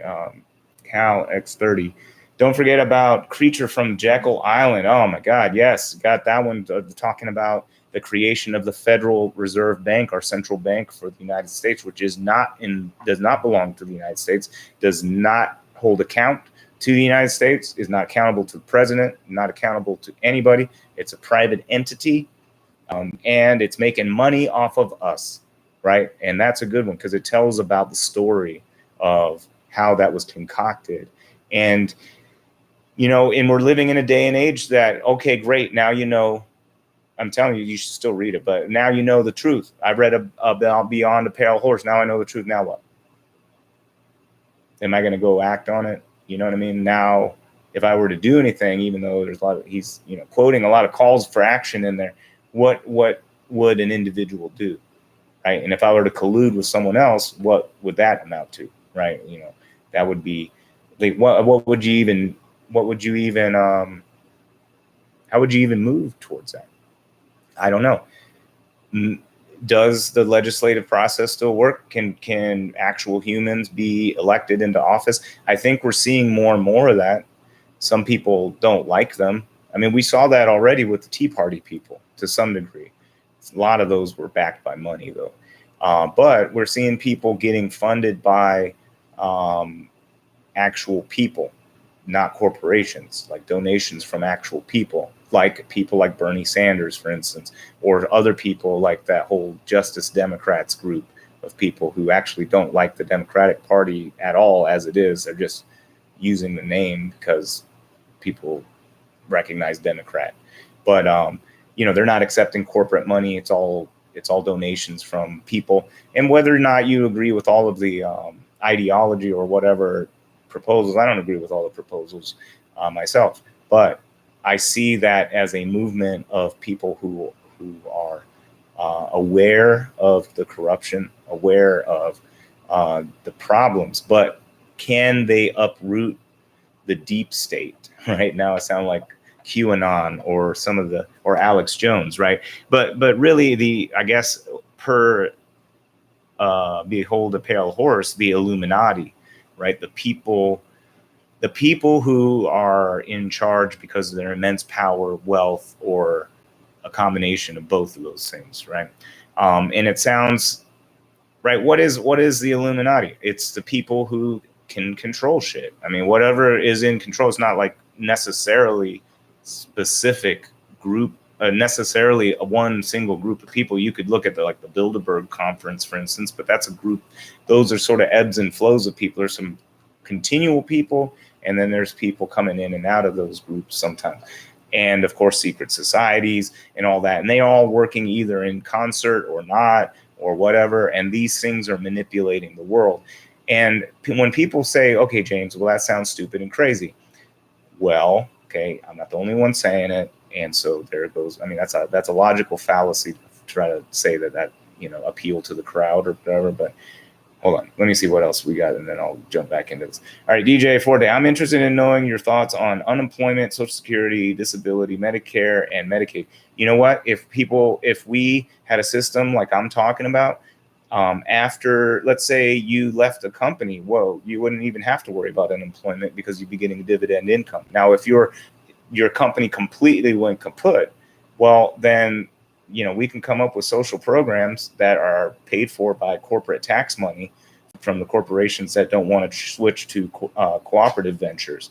Basically, they're allowed to have wage slaves while everyone else has moved on. So imagine if you gave a plantation the ability to have chattel slaves while everyone else has moved on to free labor. Well, you're probably going to find a way to tax them more or something, disincentivize them to keep that situation. Without going into wage slavery, because obviously we've seen what can happen with desperate people. They get paid below paid below survival wages and eventually die. Okay, most of the things I buy at Walmart or the dollar store or Dollar Tree say made in China. I'm just saying, right? Exactly. I mean, that's what it is. And people, part of the depression and part of the stuff that's making people have anxiety is people that are aware of what's happening have very little choice because they have very little margin to work for. So they work with. So if you have a very low surplus every month, then you have less money to spend on items. And you end up buying the cheapest item from China or whatever you can get your hands on at the lowest cost because the economy is such that you're motivated that way. If we had a situation, again, going back to what I'm saying, if you have a large, like for instance, Walmart would have democratic control, complete democratic control. They have so many employees that really the fate of the employees should be up to the employees. If the Waltons decide to run Walmart into the ground and and basically claim bankruptcy and just sell off all assets and take out a bunch of loans and then just default on them all and just keep the money and then just shaft all the employees. They sort of could do that, a la Sears. We've seen it happen. It happens around us, they shouldn't be able to do that, especially since the fact that they are able to do that was built on the backs of the employees creating the profit for them in the first place, right? So those employees would have democratic control of wages. And they would have a certain percent ownership. And within that percentage ownership, they would have say over how the distribution of wages go. So people would be making a lot more money. Or maybe even if it wasn't, because there's a study out there that talks about the actual profit margin not even being the biggest scope for people like Walmart. It's actually the mass. So mass volume, making a little bit of money off of everybody, employ a whole bunch of people, make a little bit of money off of them, which sounds a little bit better anyway. But again, you're still missing an equity component. You're still missing a lot of things because you could still pay below survival wages in that situation and just do it with a whole bunch of people and just make a little bit of money off of all of them. And so in running relatively thin profit margin, in which case really you're not running a viable business. Right. I mean, it's just something's going to give. You're basically giving a crutch to the capitalist situation that we're in.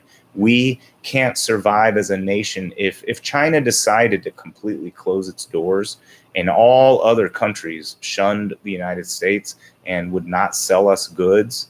We would be in a total collapse because we can't afford the goods that we would produce in-house anymore. We rely on cheap labor in other lands in order to be able to even afford shit that we normally use. We would have a massive depression. People wouldn't be able to buy stuff, and then eventually people would, just do without things, And maybe capitalists say, well, people spend their money on luxuries. They could just save those dollars here and there. Yeah, maybe, but even that becomes, it's like telling the factory workers in the meat packing plants, well, just fast 1 week a month, that way you can live within your means a little bit better. There's a point where it's like, how shitty should my life be? And I'm working a full-time job. That's a question we should be able to ask ourselves, all right. So most of the thing, okay. So the show Shark Tank told a guy who had a good invention to get his product made overseas, and he said no, made in America, so they turned him down. Yeah, The margin isn't high enough to sell in America, and wages are so low across the board in America that there's only certain people that can afford certain things. So if it's a mass market item, then they wouldn't, and easily and can easily be made overseas. I mean, we really should have tariffs on people who have worker conditions that are far below our worker conditions. It shouldn't be like this hissy fit nonsense that Trump's doing. We should have tariffs based on the fact that Foxconn has suicide nets, that people think that job's so shitty they kill themselves instead of continue their day. We shouldn't be buying their shit.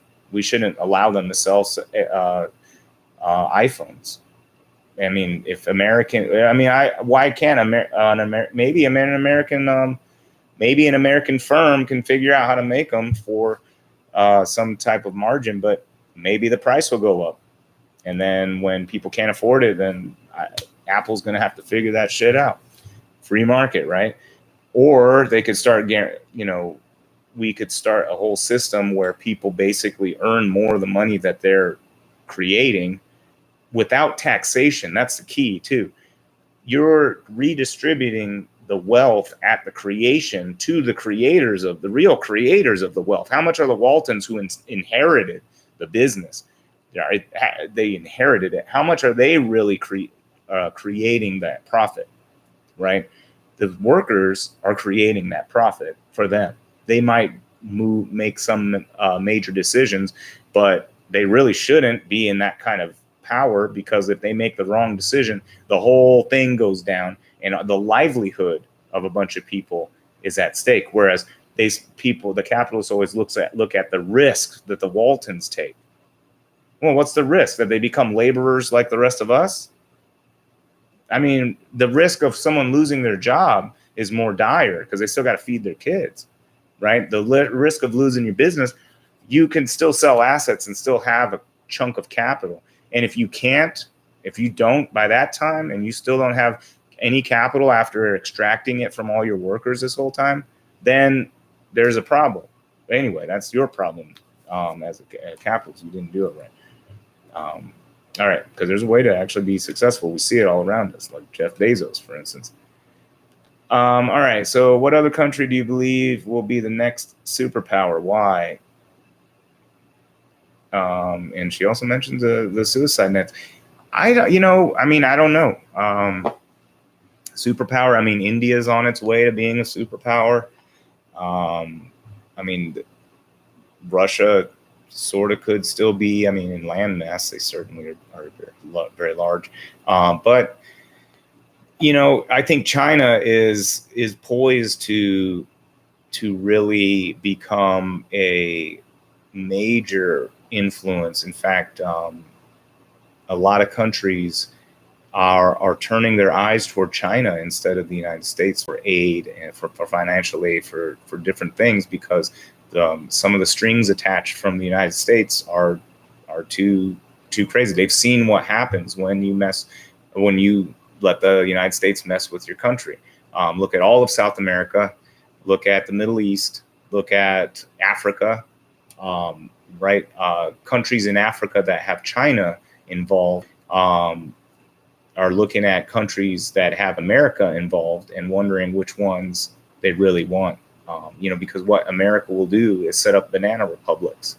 And China, to some degree, would do that. But, it's almost like they're creating, they're investing in infrastructure. They're creating, in a way, consumers for consumer goods almost. It's weird. I don't know what's going on. They have this whole strategy for investing in certain areas of the world in that way. And I don't know. And what we know versus what's reality is also up for grabs too. So who fucking knows? I don't know. But I don't know. I mean, I don't really. I feel like you can't even really trust how countries represent themselves. So I don't know what the superpowers will be, but I feel like if there's I think the world is watching the United States. I know I've seen a couple of years ago, I saw articles from Canada talking about civil war in America and how they're worried being a neighbor of America. And so if other people out there in the world are wondering about civil war in America, I also hear Americans talk about civil war, especially quote unquote right wing people talking about civil war. That might be something that's coming down the road, and I don't know, that's going to be a very scary thought. What side will the government be on? When will this happen? Will it happen after someone who's more aligned with what I'm saying becomes president, or is it going to be someone who's more aligned with what Trump's saying? Will it be Trump? Will it be that someone else gets not? What if Bernie Sanders gets elected president, and the Trump people aren't having it because they want a second term? I don't know. Would that start a civil war? You start seeing these crazy MAGA hat folks like with guns, and they're just like trying to storm government buildings until Trump's reinstated. I don't know. Would the government do something about that? I mean, I don't know. I don't know. Would that mean anyone else, civilians, start doing anything about it? I don't know. What is it? I never been through a civil war before, so I don't know what it's going to look like. But I saw somebody. I got in sort of a argument with someone on Facebook about civil war and an armed populace and how the government could just destroy us all. I'm like, well, number one, the military is made of Americans, so there's a point where Americans probably will stop firing and killing other Americans.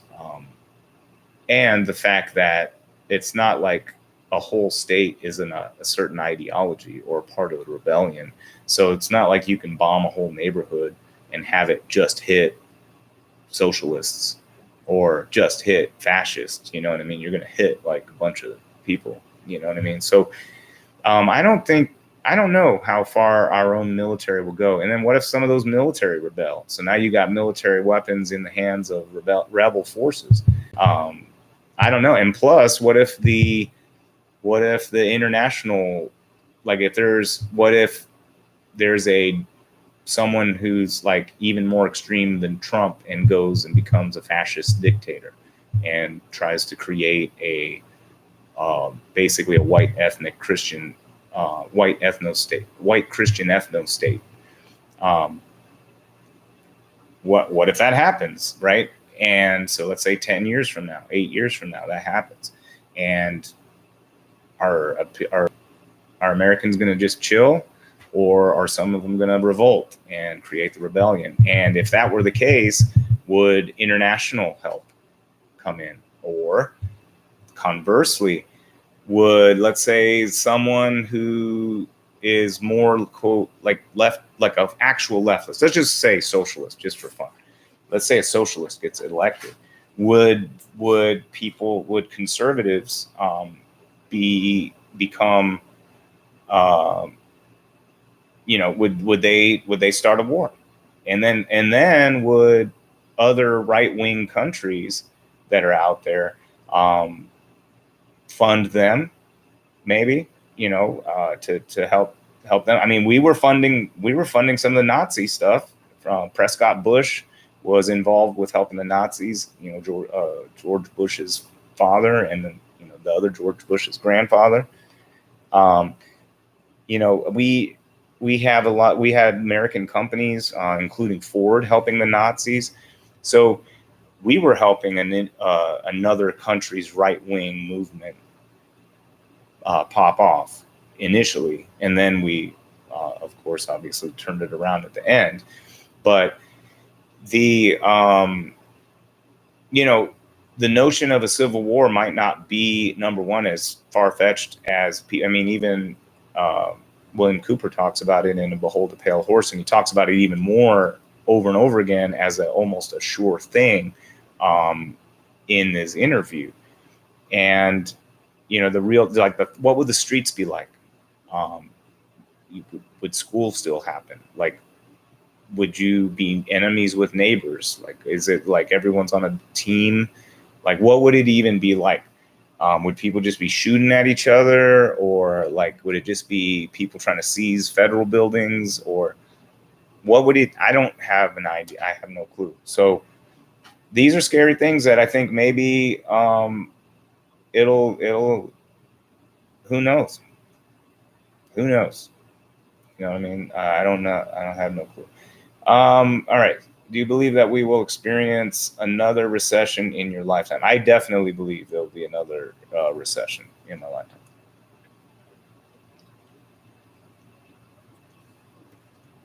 Mike Costa, hope not. He has children to feed. Yes, for sure. Do you believe America will fall in your lifetime, lose its superpower? All superpowers fall. Case in point, the British Empire. Well, I think the British Empire probably works by proxy through a lot of power brokers and stuff internationally. So I think they're, when Alex Jones talks about the globalists are looking to create the communist new world order, and they're starting by making us all gay. See, and that's where like part of that's true, and then he starts talking about gay frogs or gay stuff. Then it's like, oh, he's crazy, right? I think there are people who, alluding back to the book of Behold the Pale Horse. There are people who are globalist in that they are ultra national. They don't have to work within the borders of a nation. They have power that extends across the globe, right? Across the flat disk that we live on, and for the flat earthers out there. And they are outside of nation. They could watch America turn into a third world country and profit immensely off of it by making us a labor power for Europeans. I mean, I don't know. There are a lot of potential. I mean, and this I'm a little bit. Well, I don't know. I mean, they might be trying to make an authoritarian state somehow.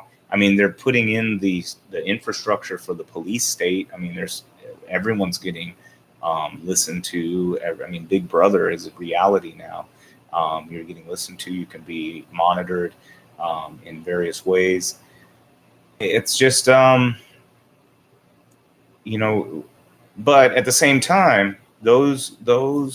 I was watching something. Anybody familiar with Cicada 3301? Let me look up Cicada 3301 for you guys. All right, so you guys might get a kick out of this. Cicada 3301 is a set of puzzles that was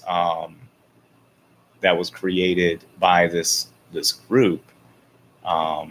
There's actually a whole video series about it on Big Think. Let me get this thing to show you guys. And so I was watching this thing on this video about people who are out there trying to solve Cicada 3301 or Cicada if you're from certain areas.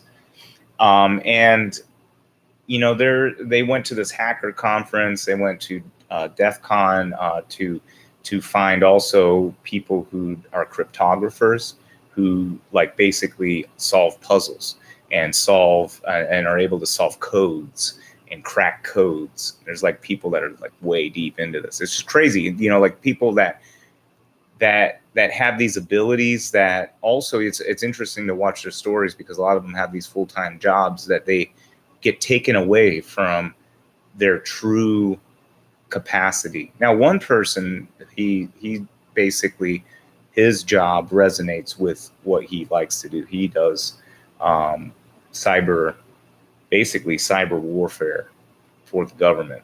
So anyway, so if the government became fascist, then guys like him would probably defect and work for the rebellion, etc. But these people are like beyond crazy smart. And Cicada 3301, they made the first one. It started on 2012, and then 1 year later got solved. So it took a year for somebody to solve it, and they actually interviewed the guy that solved it. he was pretty young. He was like 15 when he solved it. No one else could solve it. It's crazy. And it was complex. He had to use code. He had to use 3 or 4 different layers of like of math, like not really layers of math, but like just weird situation. Like for instance, one of the puzzles was like a sequence of events. Basically, you had to look at an image, and within the image was hidden another image, and so in the image, I think, was text that told him to go to a certain website, but that website, in order to get the text that was hidden in the image, he had to use a certain type of algorithmic tool that decoded the image from the pixel information in the original image and decoded a secondary image that was laced in there. Then that revealed the website to go to, which had an audio recording or had a phone number that they had to figure out with some math problem. Then you had to call the phone number, and then the phone number had a recording that told you that the image that you were just working on has within it 2 prime numbers. You need 3 prime numbers applied together will give you the URL for another website that will tell you where to go to get, I don't know, some last prize. And so it turns out that the 2 prime numbers was basically the resolution of the image that he was getting the message from, which was like 509 or something, and another prime number and around the same size.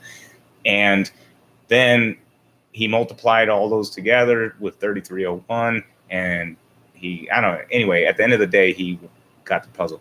Then the other one came along. It took like 2 years or something. Now there's another one that came out. And it's like 5 years later or something. And they're still, January 2015, so 4 years later, people are still not able to solve it. So they released something called the Liber Major or something, which was 58. They released this 5th coded message that was in runes, but it's not only in a rune form. So you have to, switch from Nordic runes to English letters, I guess, Phoenician letters or whatever, and then you have to decode the actual, the code, because it's all in code. So if you don't crack the code, then you won't know what it says. So people have not been able to crack the code since that launch of the last cicada thing, and they're just trying to find really smart people. It's almost like a recruiting situation. They're trying to find these people, and they espouse internet freedom, internet privacy, and they are. It's almost like they're looking for the future rebel fighters that will fight against a fascistic police state type of surveillance state through the internet, etc. But I don't know. I think those guys are really, like, as long as they can protect themselves, or the smart people who know how to protect themselves, then they're fine with that. Be damned, the lay person, or you can buy my security software. So I don't think we have any like truly altruistic rebel folks yet. We don't have the Banksies of IT security yet. Maybe someday, maybe through Cicada 3301. So imagine, people a lot of times talk about, there's no way civilians could fight a drone attack or something. Well, what if someone's able to hack into the system and control the drone? If they're smart enough to be able to break some of these things, these codes, do you think that the military folks necessarily are smarter than the aggregate of the rest of the people, the populace, if they're motivated? So that would be interesting. I always contend that the magic combo that it maybe has or hasn't. It's almost like the goo of the primordial sludge before that begot life somehow, or whatever the theory is, right? The pre-life time, and then life happens, and then it sort of blossoms and creates something. That catalyst moment, I think, is going to be when one of these type of people that can make it through the 33 cicada through the 301 partners up with a veteran sniper who can shoot from like a mile and a half away, and then they start figuring out some real targets. Boom, that's when the rebels will start, because people will, if that starts happening to the point where it can't be hidden by the media, then I think that would encourage people to do some crazy stuff, and then that would set it off. But I don't know that this magical combination has been created, but I don't know. All right, so let's see what we got. A lot of stuff going on in the comments. Let's see. I believe. Let's see. Calix 30. I believe. See Alex 30. I believe America's superpower is made up reality that is backed by the media and government. Yeah, I mean, really, what's our superpower status? That we have taken over a lot of land, that we have big guns, that, I mean, really, we just print our money. Africa has tons of resources. Yeah, well, here we go. Yeah, continent of Africa has an abundance of resources and would be the most powerful place on earth. But what they want us to believe is that that they're the poorest place on earth, yet they have great power. That's 100% true. I saw the most bomb ass, troll you in your face TED talk from a girl from Sierra Leone, I believe. Probably not, but someplace like that that's being like totally ravaged. And her question was, why is this country so poor, yet France is so wealthy? Why does a diamond that comes from my country worth so little, but once it goes to France, it's worth so much? And it's just an interesting idea. Why aren't the Africans getting paid market rate for their goods, whereas in a different country, suddenly things become worth more money? And it was an interesting topic, basically, that countries like Africa and South America, basically global South, are getting extracted by the Western superpowers and also the Eastern powers like Russia and China. And so that's sort of, I think, as much as China is trying to invest in these new places, I think ultimately these are places for their extraction and empire building. And so, I mean, I think, what kind of a world could we create if we stopped the empire building? We didn't need the capitalist situation of continual consumption. If people were part owner in these businesses, they could basically just sort of stop working. Some people wouldn't even consume things. Some people would just move out into the country or start a commune because they have money now. They could do that. And you don't need much money to live off. You could probably live off your dividend income. Guess what? Those people are out of work now. They're not in the worker pool. Now wages are going to go up, right? And then those people aren't consuming necessarily. If you're self-sufficient off the land, some people don't want to consume a bunch of stuff. They're fine with a few things. As long as they got air conditioning and a TV and some internet, they don't give a shit. Some people, they'd rather just live out in the woods and had those things that I just said, with hot and cold running water and heated, temperature control, like I said, with AC heat, depending on climate. Shit, some climates are like good enough they don't even need that. And some people would be fine with that.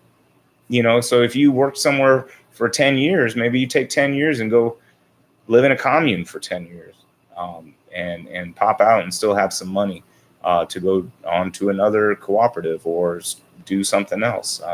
There would be a freedom if there wasn't the extraction mechanism in place that we just sort of accept. All right. Agreed. See, Alex 30. Agreed. It is definitely about our military. I served in the military and we went to countries all over the world. They looked at us because our country is known to come and disrupt their way of life. Yeah. I mean, I grew up military. I don't, I am not anti, a lot of people think I'm anti-military. I'm not anti-military. I'm anti using our military for the gain of certain people for non-national defense for to squander our, I mean, basically using us, that, I mean, our tax money and et cetera, et cetera. That's what I'm against. DJ Forte, my last question. You don't have to have a last question. Actually, we probably should wrap this up. This is 2 hours. Sunday session never lasts. You guys are just really, really awesome.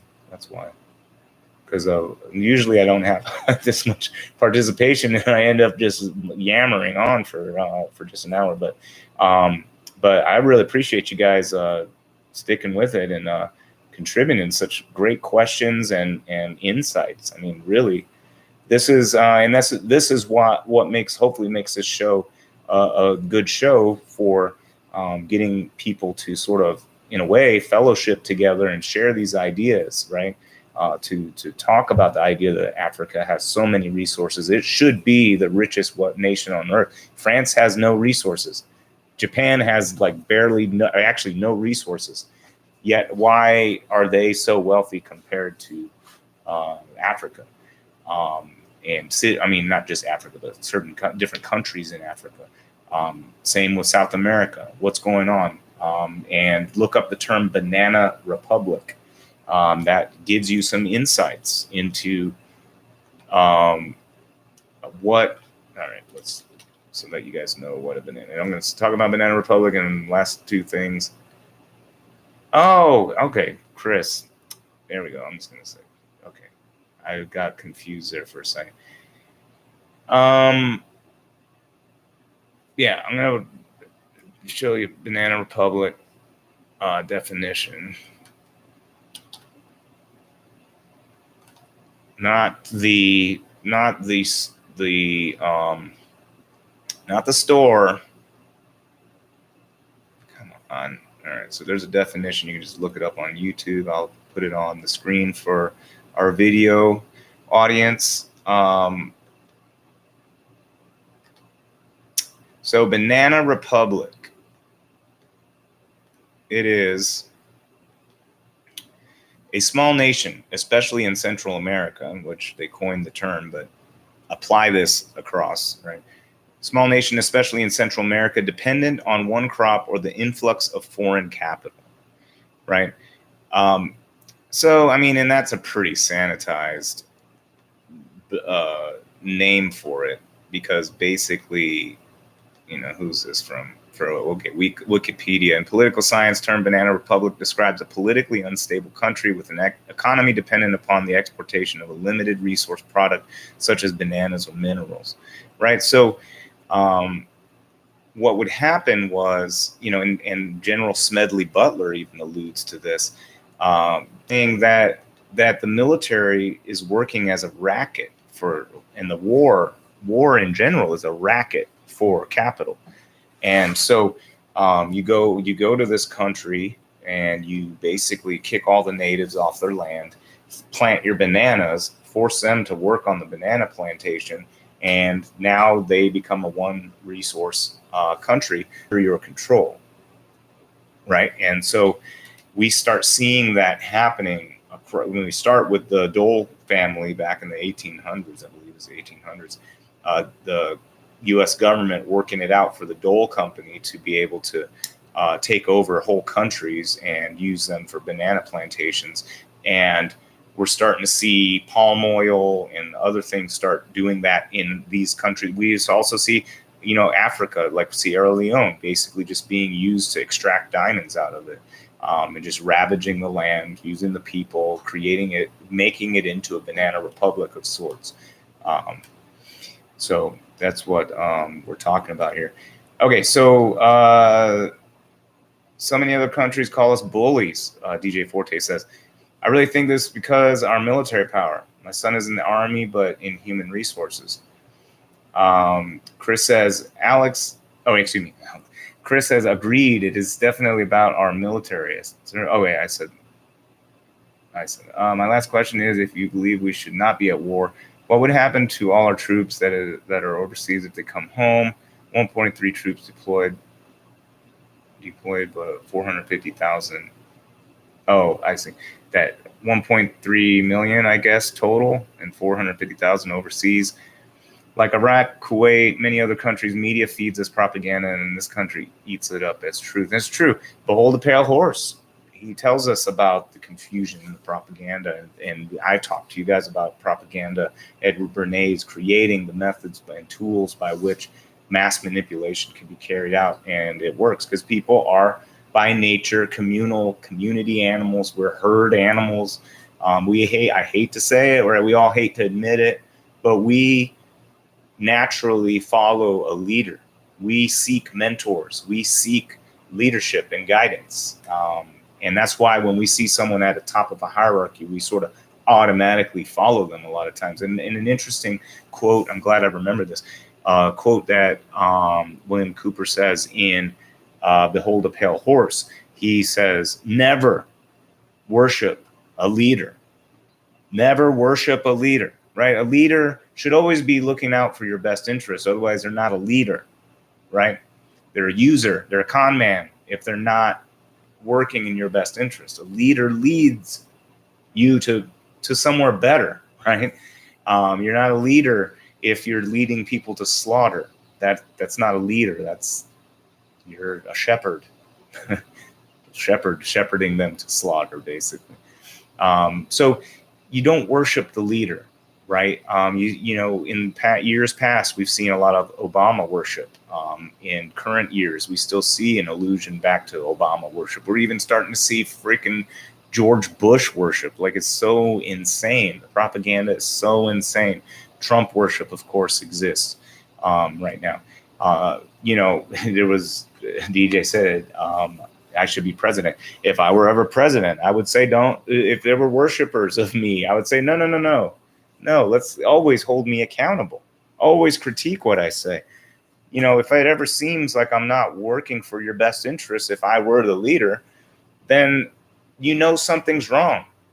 I would tell people, and this is why I would immediately probably be assassinated if I was actually to run for president, because one of the first things I would call upon the American people is, if you see me do something that's not going along with the best interest of the American people, then I've been threatened.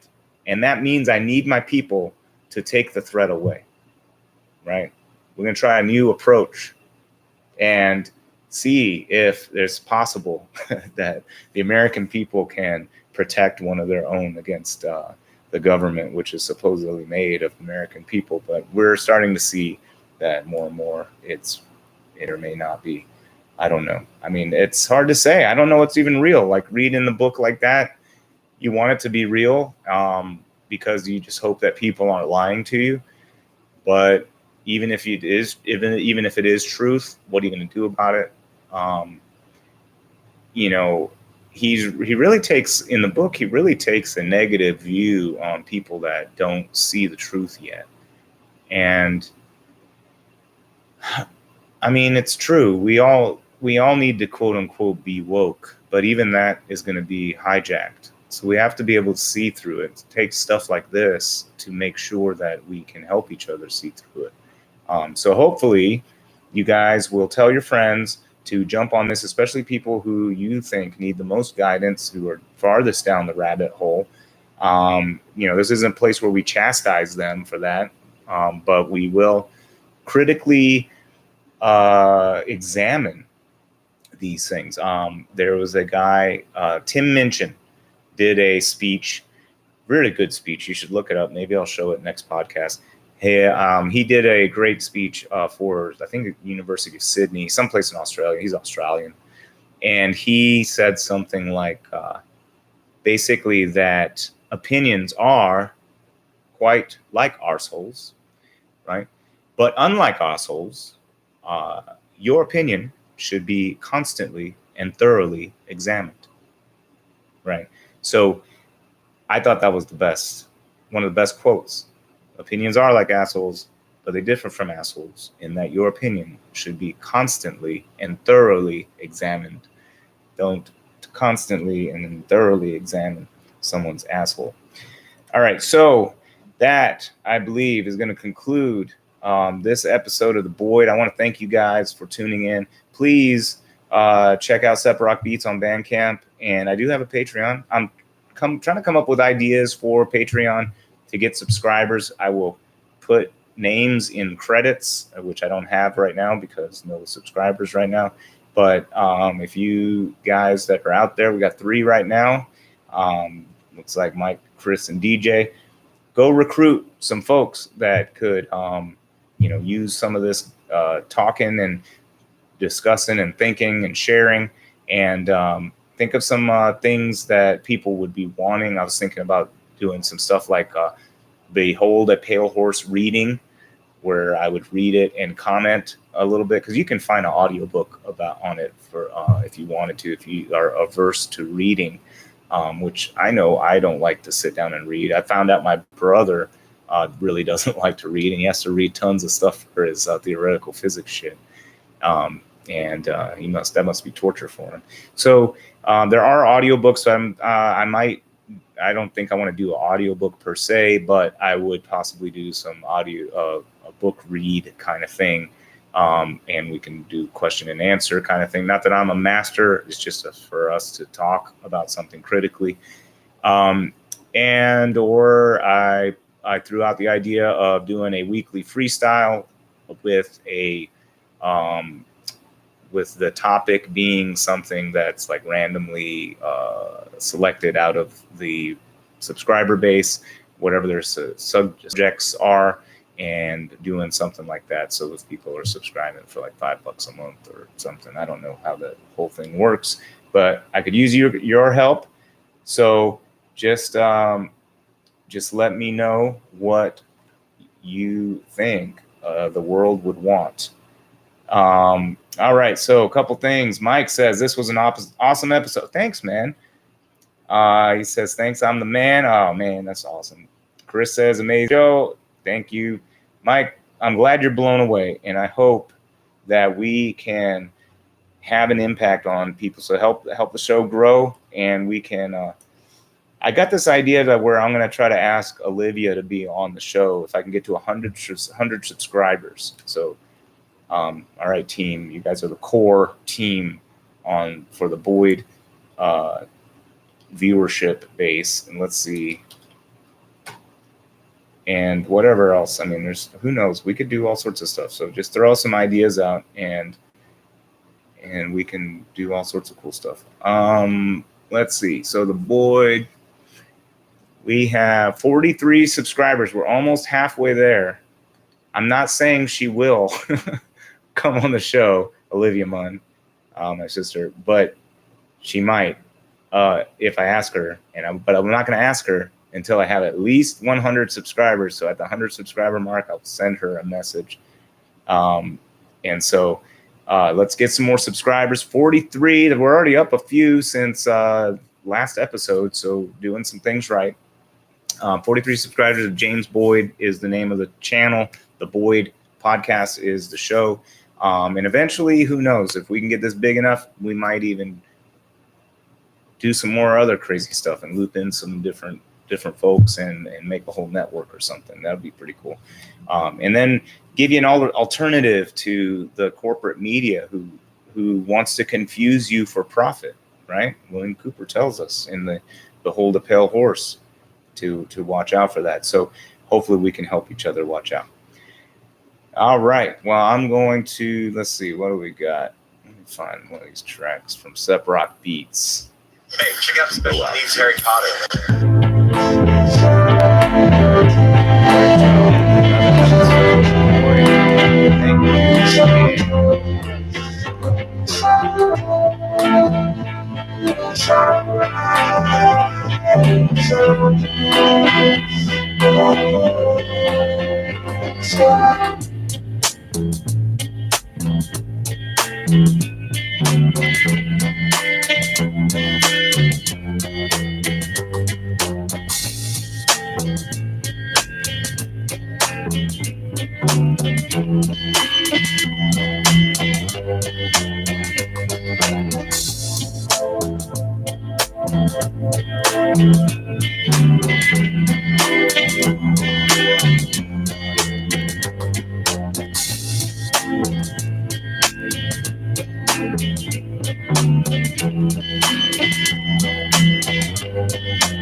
You guys are horrible people. You're so cool.